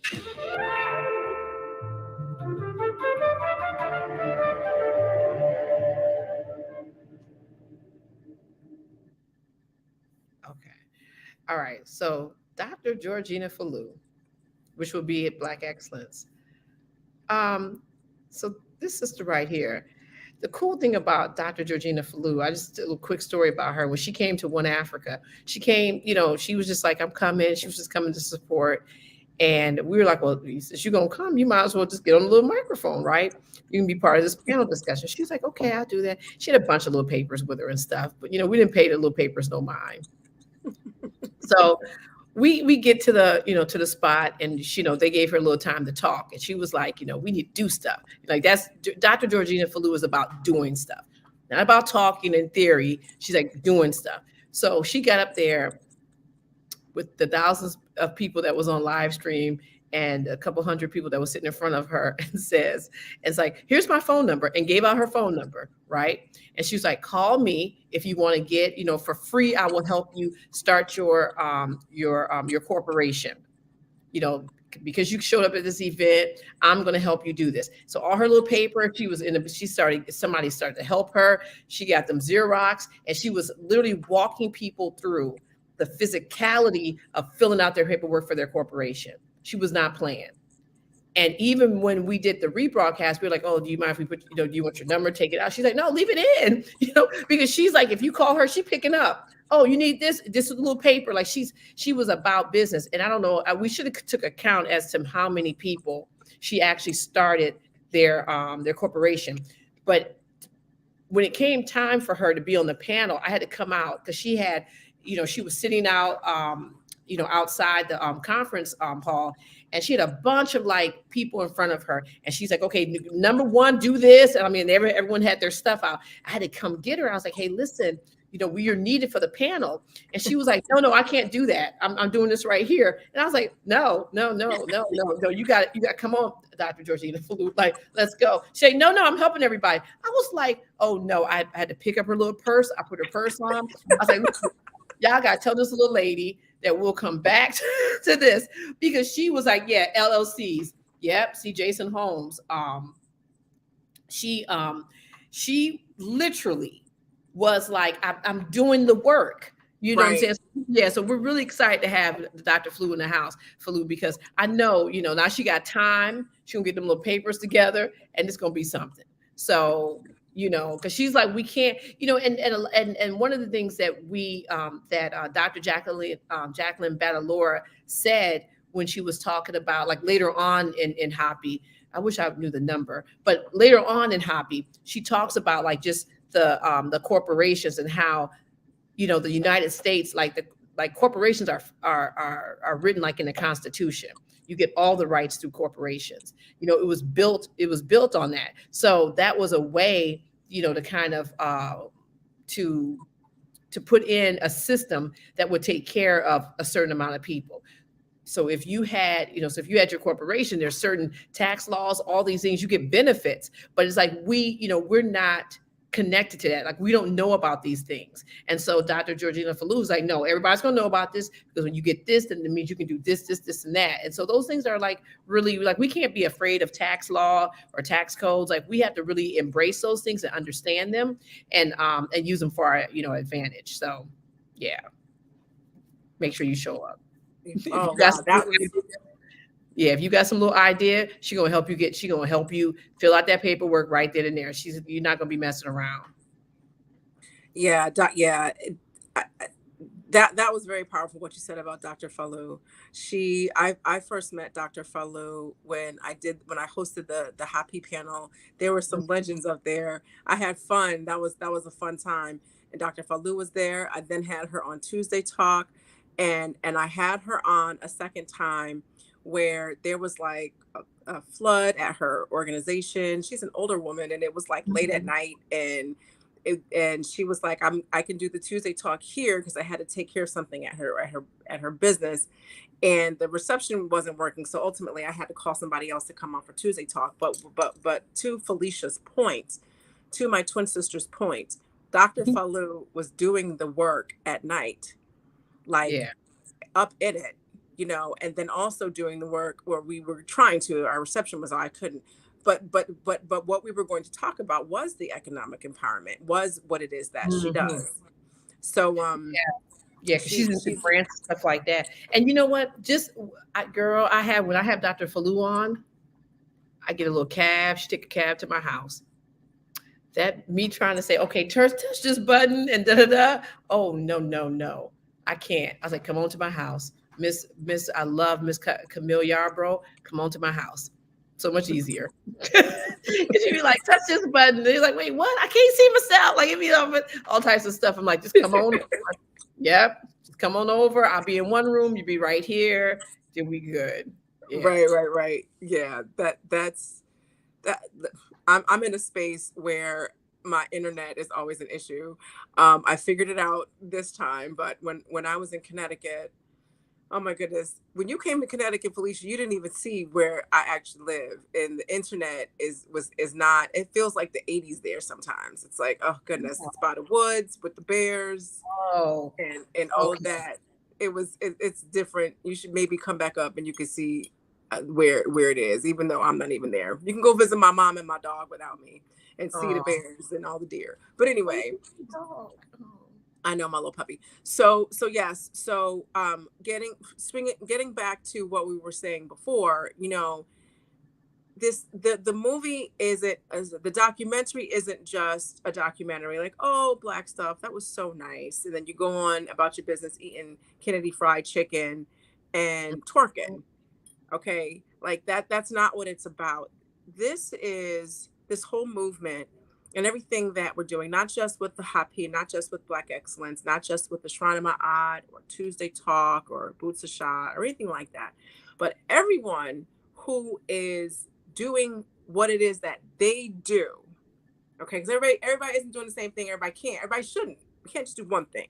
We have different areas that we need to resurrect all parts of a SAR. Yeah. If we as Pan-African Black people are a SAR, if we are a SAR, all parts of us have to be resurrected.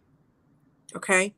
100%. And that's right. And it's going to take I believe it's going to take the spell power, the words, the love, the breath of life from the Black woman to bring our entire family back. Now, I'm using the metaphor from when Set was able to create or procreate with the spirit of a SAR. That's what I'm saying. Yes. I'm using that as a metaphor to say that, we absolutely have to do our part. In order for them to have Heru, they needed the man and the woman back together so that we can have our families back, our communities, our economy, ourselves, our power. Before we can do any of that, we have to have our African minds back. We have to do, circling back to what Felicia said earlier, we've got to do the internal work. We have to find the HAPI in us. We have to find the divine energy of the HAPI what were people feeling when they were there? What was the energy when you sit and talking to your sister? How do you feel when you see your kids playing in the river? Like all of that. What is that? Those were internal feelings that you have that you can recognize, because you can recognize the power in the unity. Why? Because you have done internal work on yourself. Absolutely. Learning about yourself is the absolute first thing that you can do. Because I'm gonna tell you this, I was on a train today. It was crowded. I was on a 3 train going uptown. Okay. And this little skinny young man with his narrow tail had on blue pants. Now, his pants weren't all the way down at the bottom of his butt, but I saw his blue drawers, y'all. He had on blue tighty whities. Why do I know that? Why do I know what color drawers this boy had on? Because he still has part of his butt out. So what is that saying to me? That's saying to me he has not completely transformed his mind, because no man in his right mind, in his Black mind, in his African mind is going to do that. The train was a little packed. He was right in front of me. And I was like, and then he was turning on an angle. I wanted to just be like, yo, I don't want to see your cheeks, dude. But I didn't say that. Yeah, it's like, why do I have to see this? I'm seeing this because the way he is dressed is a manifestation, or it represents it's an outgrowth of where he is in his mind. He's not there yet. Can this young man eventually pull his own pants up?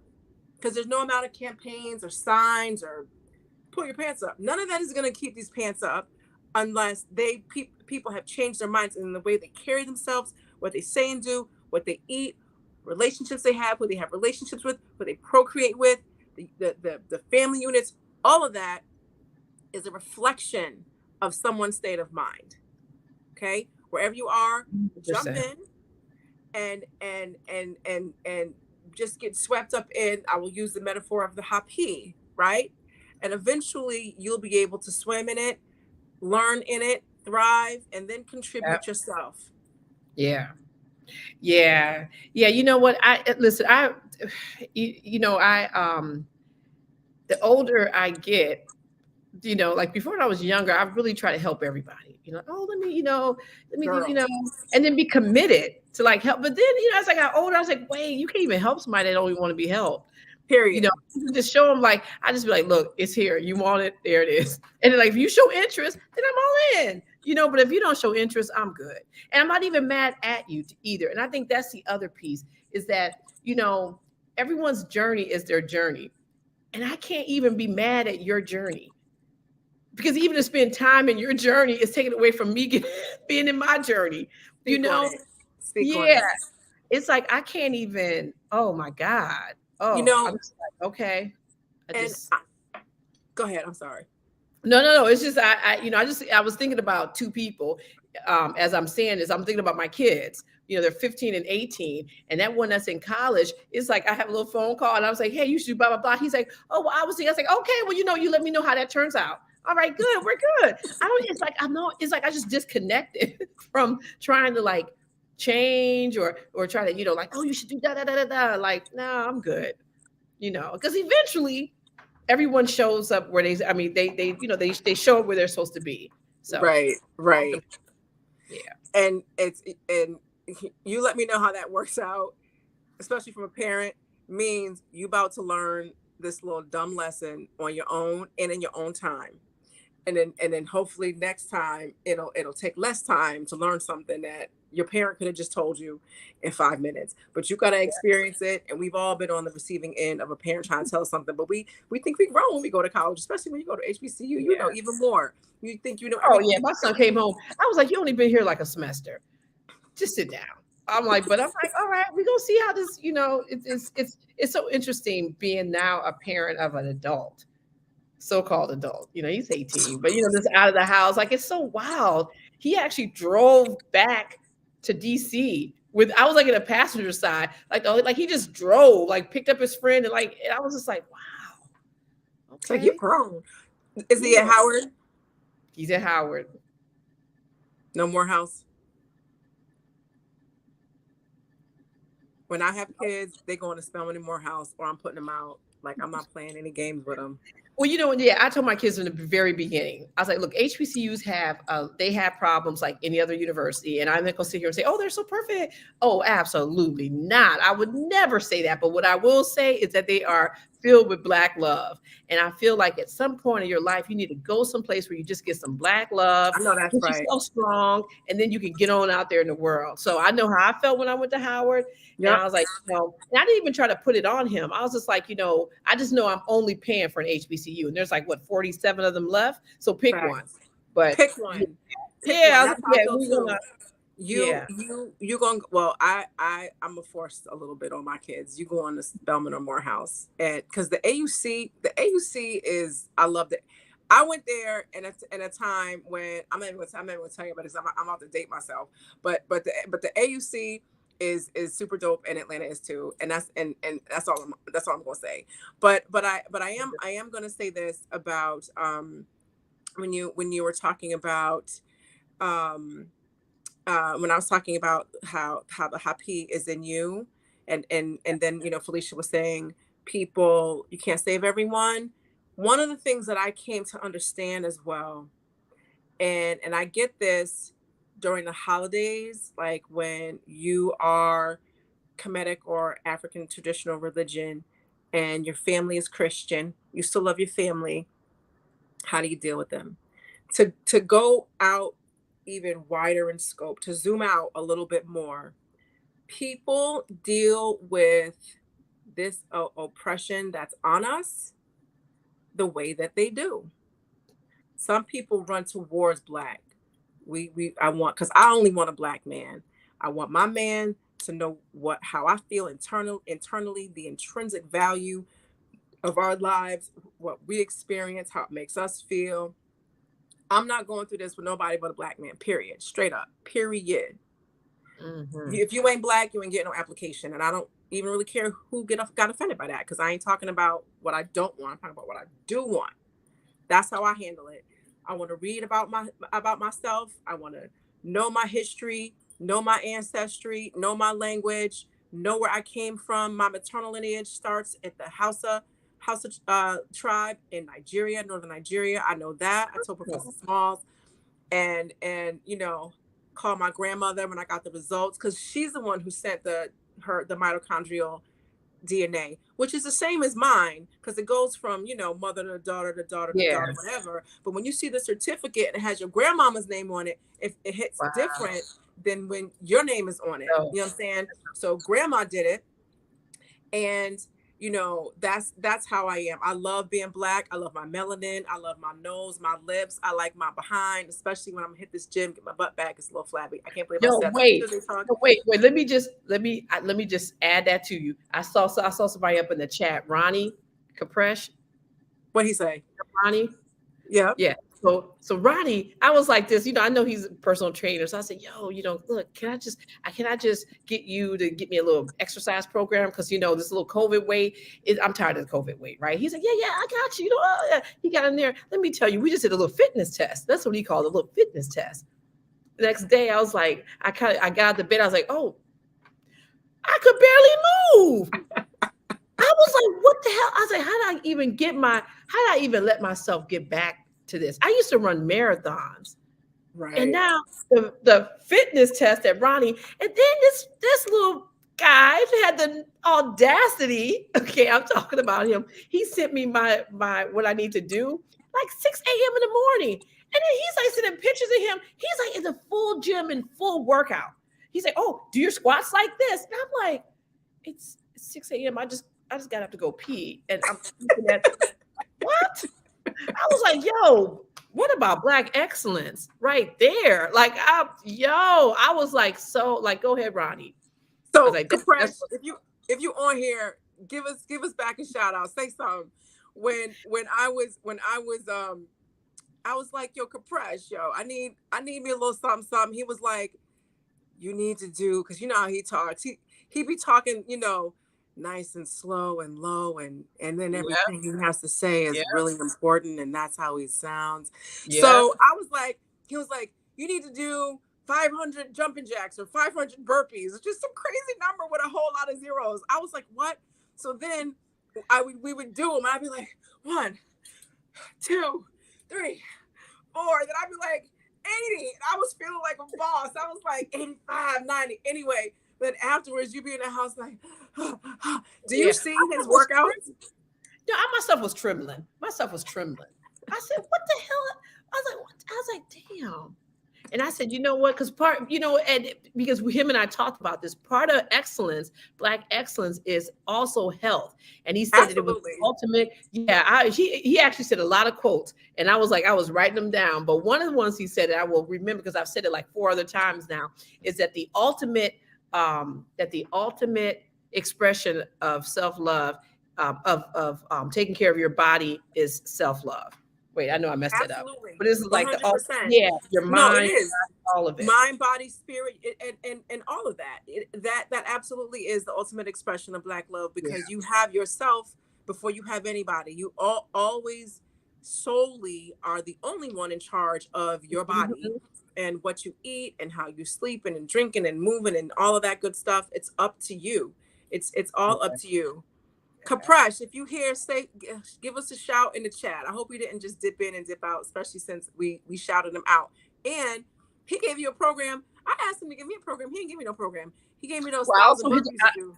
I also hit him on a Cash App, because that's the other thing. So we got to pay for stuff, right? You know. Yeah, so I was like, what's your Cash App? Because I want people, because sometimes people do stuff and you're like, that's like, no, well, like, we need to pay each other for stuff.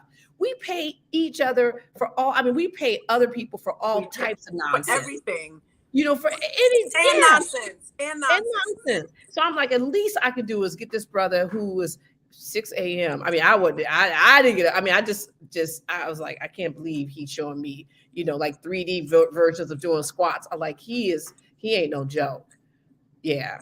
He didn't give me that. He's in trouble. I'm gonna hit him up after Tuesday talk. Be like, I asked for this package. You didn't give me no package. You gave Felicia the package. Why didn't you give me the package? If you listen, you sound like me when I be talking to Professor Small. I say, why you do? Yeah, I saw how you took that picture. Why didn't you take a picture like that with me?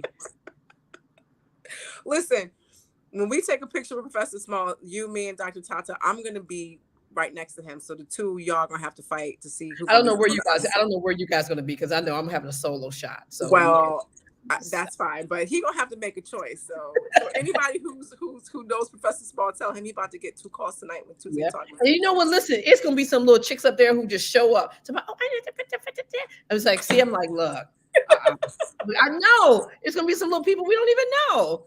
It's gonna be some people we don't even know. So let me say this before I forget, because the point I was trying to make was a good point.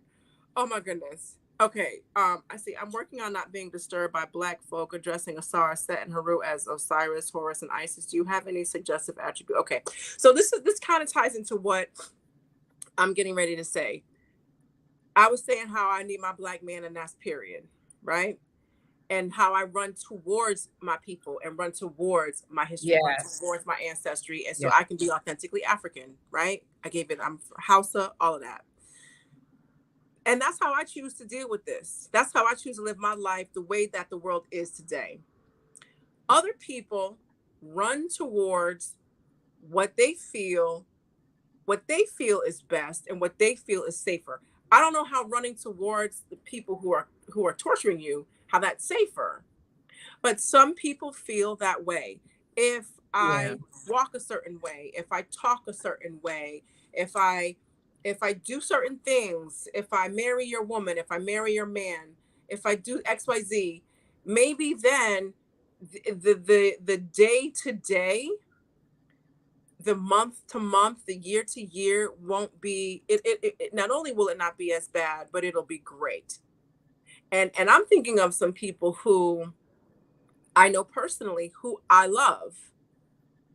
That's the road that some of these people have chosen.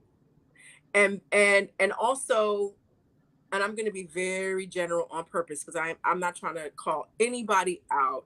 People with whom I have had associations. I don't mean a boyfriend or anything like that. people who were in my life where we were in similar scenarios, and then they did the let me appease these people, and I'm checking them before I ever even heard the word Kemet, before I even heard the word Asar, while I still had a relaxer. I'm gonna check you if you come at me crazy.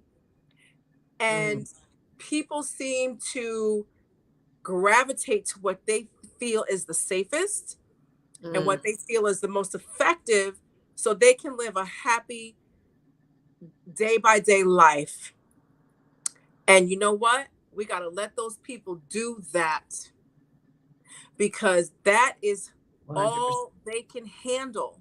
You might be able to handle the truth in its raw, unadulterated form. And apparently I can, because I've been told variations on that throughout my life, more very recently, as a matter of fact. As a matter of fact, when I speak to people, I consciously work on making sure that I am giving it to them in a way that they can receive it and that they are not hurt by it. Because I know that I can do that. I don't mean to unless I do. Most of the time I don't. But I'm built like that. I was raised that way, period. Other people are not. Love your people where they are. Yeah. If they're not doing something against nature, like hurting children and beating up old people, like just crazy stuff, right? If they're living their lives in a way that you consciously know is an escape from who they are, an escape from their Africanness, it's because they feel like going in the other direction is the safest thing for them. Let them do it. You can still love them. You can still have an authentic relationship with them. Yeah. You can still have them in your life. You can be in theirs, and just accept that that's the way that they choose to deal with it.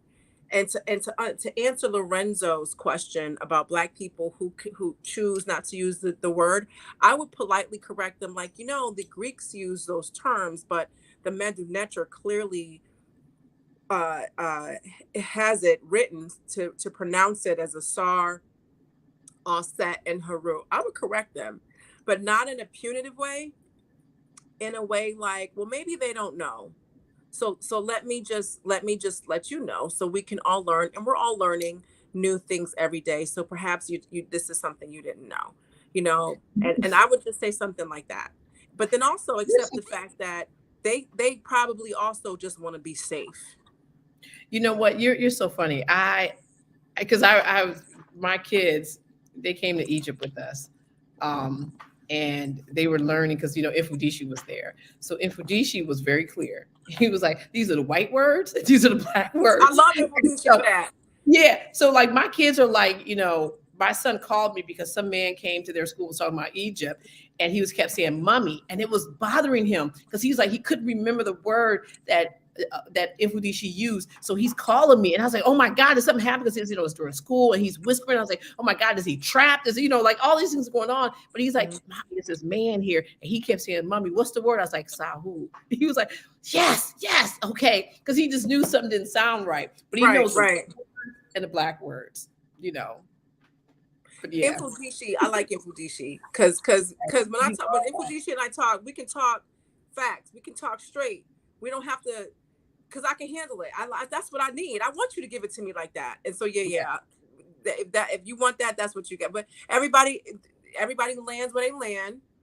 And Adrian said, love them where they are and be ready to answer questions. And I'm gonna throw in you can also provide explanations.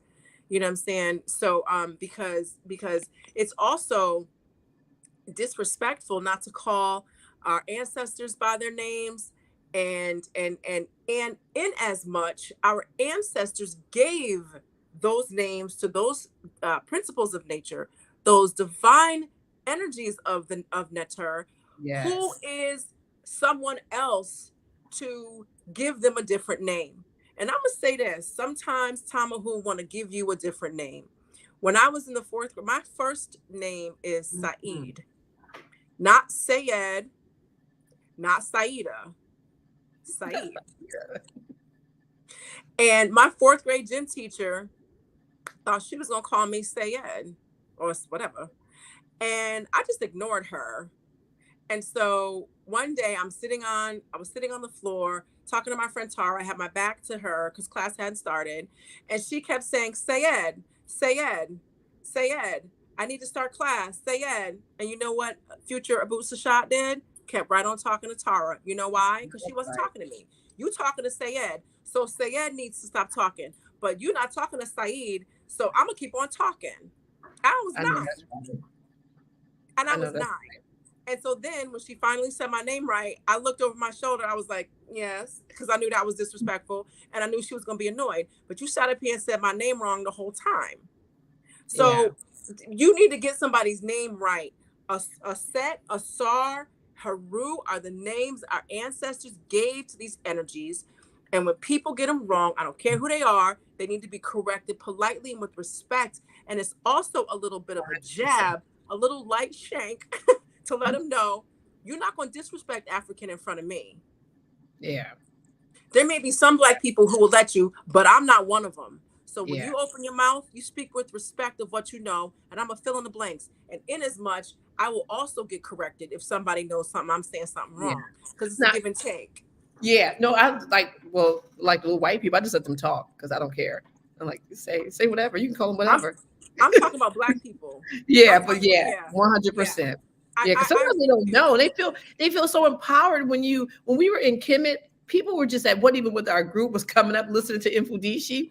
And they was just like, we didn't know this. Like there's so much information you just don't know. If you don't know, if you ain't on the corner and meet Taki and his film crew, you ain't gonna know. Like that would be me. And then finally when I hear something, I'm like, what?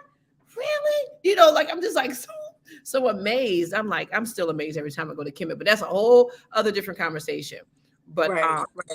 Yeah, and I'm glad you mentioned that. Our Black liberation is not going to come from anybody else, period, hard stop. And it's not going to come from anybody else understanding us. Did y'all hear that? We have the power for our Black liberation, all right? So I don't spend my time telling other people anything because they can think what they want, straight up. You're going to get my name right or you're not talking to me. And Black folks who need some correction about certain things, those are the people who I spend my time with. I'm glad you said that, Felicia, because I want to make that very clear as well. I just spend my time with my people because these are the people who need to know it, and these are the people who need to get it right. So absolutely, so we can move our race forward. So we can move move our race forward. Move everything forward. Yeah. And I'm gonna leave you with this one last thing.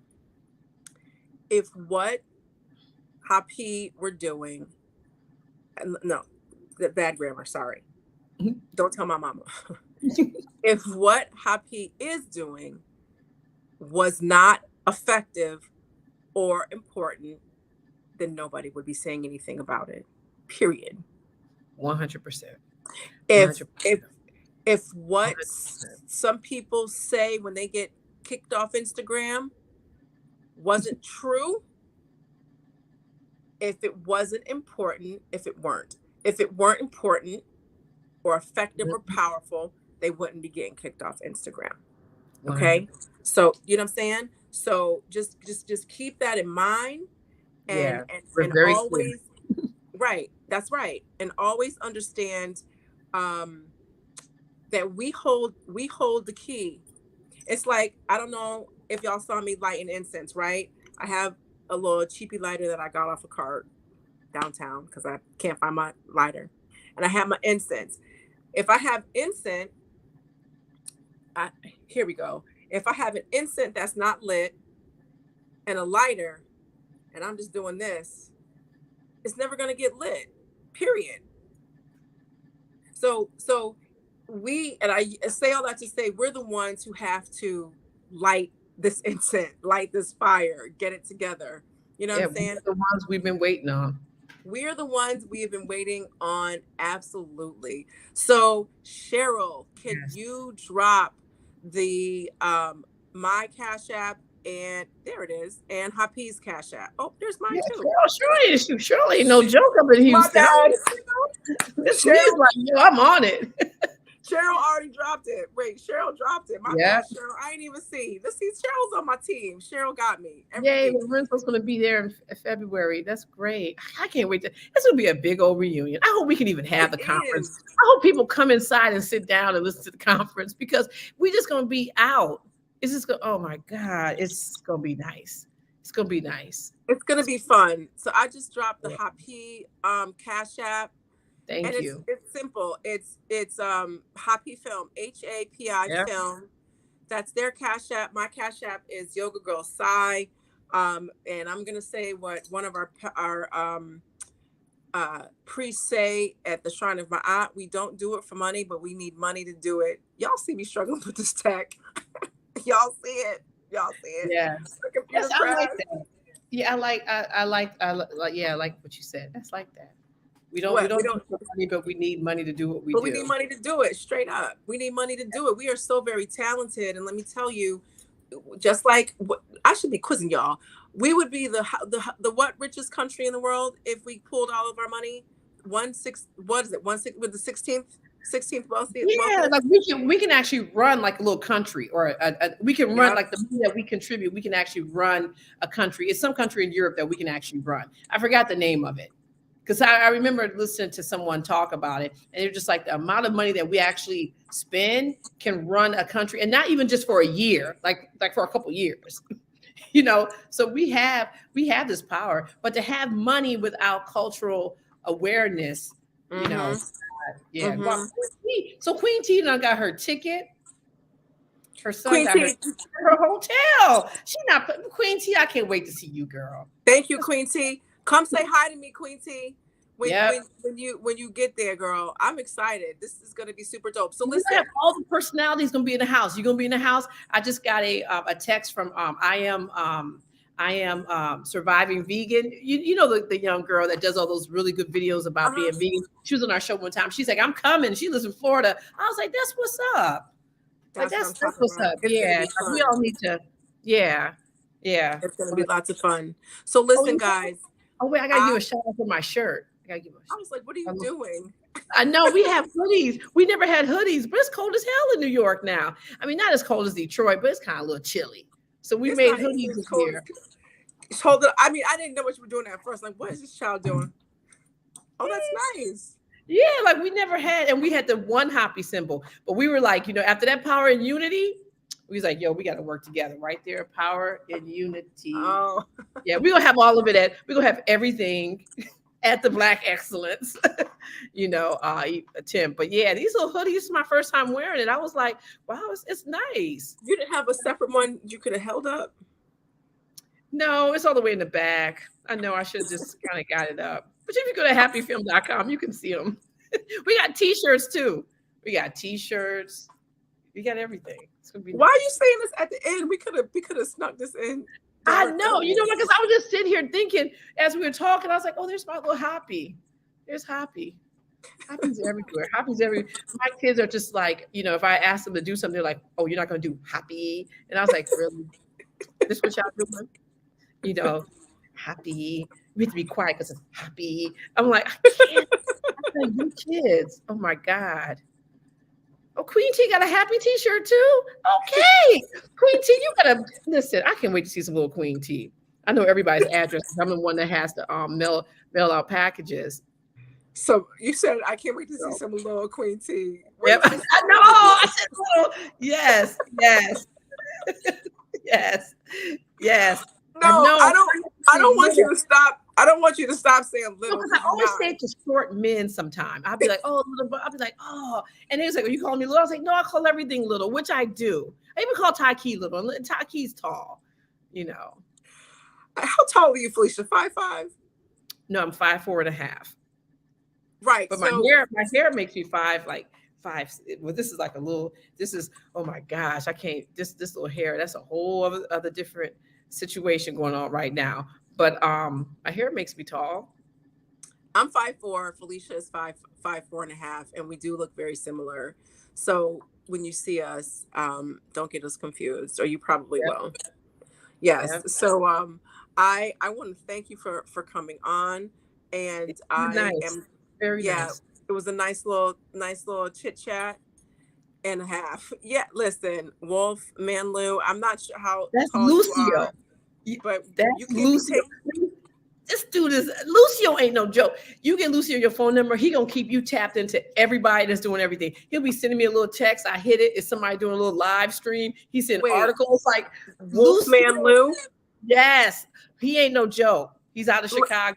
I need your number, Wolfman. I'm gonna get it from Felicia. Okay. Yep. He gonna get you straight. Give her. Yeah. So she gonna give me your number. I'm gonna text you tonight. You tonight. Quick question: Can people pre-order these products and then when they're there, they're just waiting for them? Yeah, I mean, I can mail it to them, but if they want to come pick them up when they come in, 100%. But yeah, we have full stock of everything. Did I just give you more work? Yeah, I mean, listen. Oh my, we have quite a we got a lot of stuff going on. We got a lot of stuff going on, but it's nice. We keep challenging ourselves. You know, I think about all the stuff that I'm doing. It's like I've never done any of this. You know, this is so much more than a film. You know, Black people can't just make films. We have to, you know, create social justice. You know, we don't have the luxury of just making a film. Oh, I'll just make this film just for fun. Just a frivolous film about something that never happened. Whatever. Yeah, we can. We gotta be in. That's right. Use art every second. Is, man, especially also being a priestess, like y'all don't even know. I just be thinking like, how do I advance my people forward today? How can I be a better priestess today? Who in the shrine needs to hear from one of us today, meaning one of the priests, regular people need to hear. You know what? Regular little people walking down the street need to hear from y'all. Because the regular people don't know. Y'all in the shrine know everything. Y'all need to branch out. Little people walking down the street. Be like, yo. Because look, they want it, especially you, the way you package when you're talking about stuff, the way you package these necharoos. You know what I'm saying? Like people like, wow, that's my stuff. Yeah, this your stuff. This your stuff. This your stuff. It's your stuff. It's your stuff. Yes. That's what we're holding on. It's your stuff. It's your stuff. And we out now. Felicia, I want to thank you for coming on. It was a lot of fun. And just imagine what the our little family reunion is going to be in February. We all get together from all the fun Felicia and I had just on here right now, talking right now. Y'all already know Professor Small going to have to make a choice. Which one is his favorite, even though I know I'm his favorite. We already know Dr. Falou gonna be working. She's gonna have a table with papers out. It's gonna be some little papers. Oh my gosh! Right, so it's just gonna be fun. It's just gonna be like the family cookout. So just come through, bring your money, support, show love. I'm gonna update the flyer, and I'm gonna have the link where you can buy your tickets, and where you can contact, where you can. Go ahead. I was going to add, we also have sponsorship. Oh, I didn't know so like you can, you can have, it's going to be digital sponsorship. We'll have reels planned. We'll be talking about your stuff. We're going to talk about it on Happy Talks. So, we got a lot of stuff going on. It's going to be a lot of stuff going on. Yep. And everyone can do it. Yes. And everyone can do it. So I think we should leave on that. And everyone can do it. And you know why? Because the divine is within you. And you are imbued with divine power. You are. And just like we said earlier, once you know it, once you have it and you know it and you use it, there's nothing that you can't do at all. I want to thank you all for continuing to support Tuesday Talk, for showing up every Tuesday, for being patient with my tech issues, for shouting us out in the chat, for showing your appreciation. Any suggestions or people you want on the show, things you want to learn, hit me up in the DMs. You can DM me on DMing me on Instagram is the best way to get a hold of me. Yoga Girl Sai on Instagram is the best way to get a hold of me. And because some people, when they want to get a hold of Jabari or Anika, they flood the DMs on the shrine. I don't always check that because people they're trying to get a hold of Anika and Jabari there. When you get a hold of me, Yoga Girl Sai on Instagram. That's the best way to get me. Thank you so much for your support. Felicia, thank you for coming on. Thank you for Give having me, girl. Taki a big hug for me, and I will see you guys soon. All right. Mwah. All right. Bye-bye. Love you, girl. All right. Love you too. Bye, sis. Peace.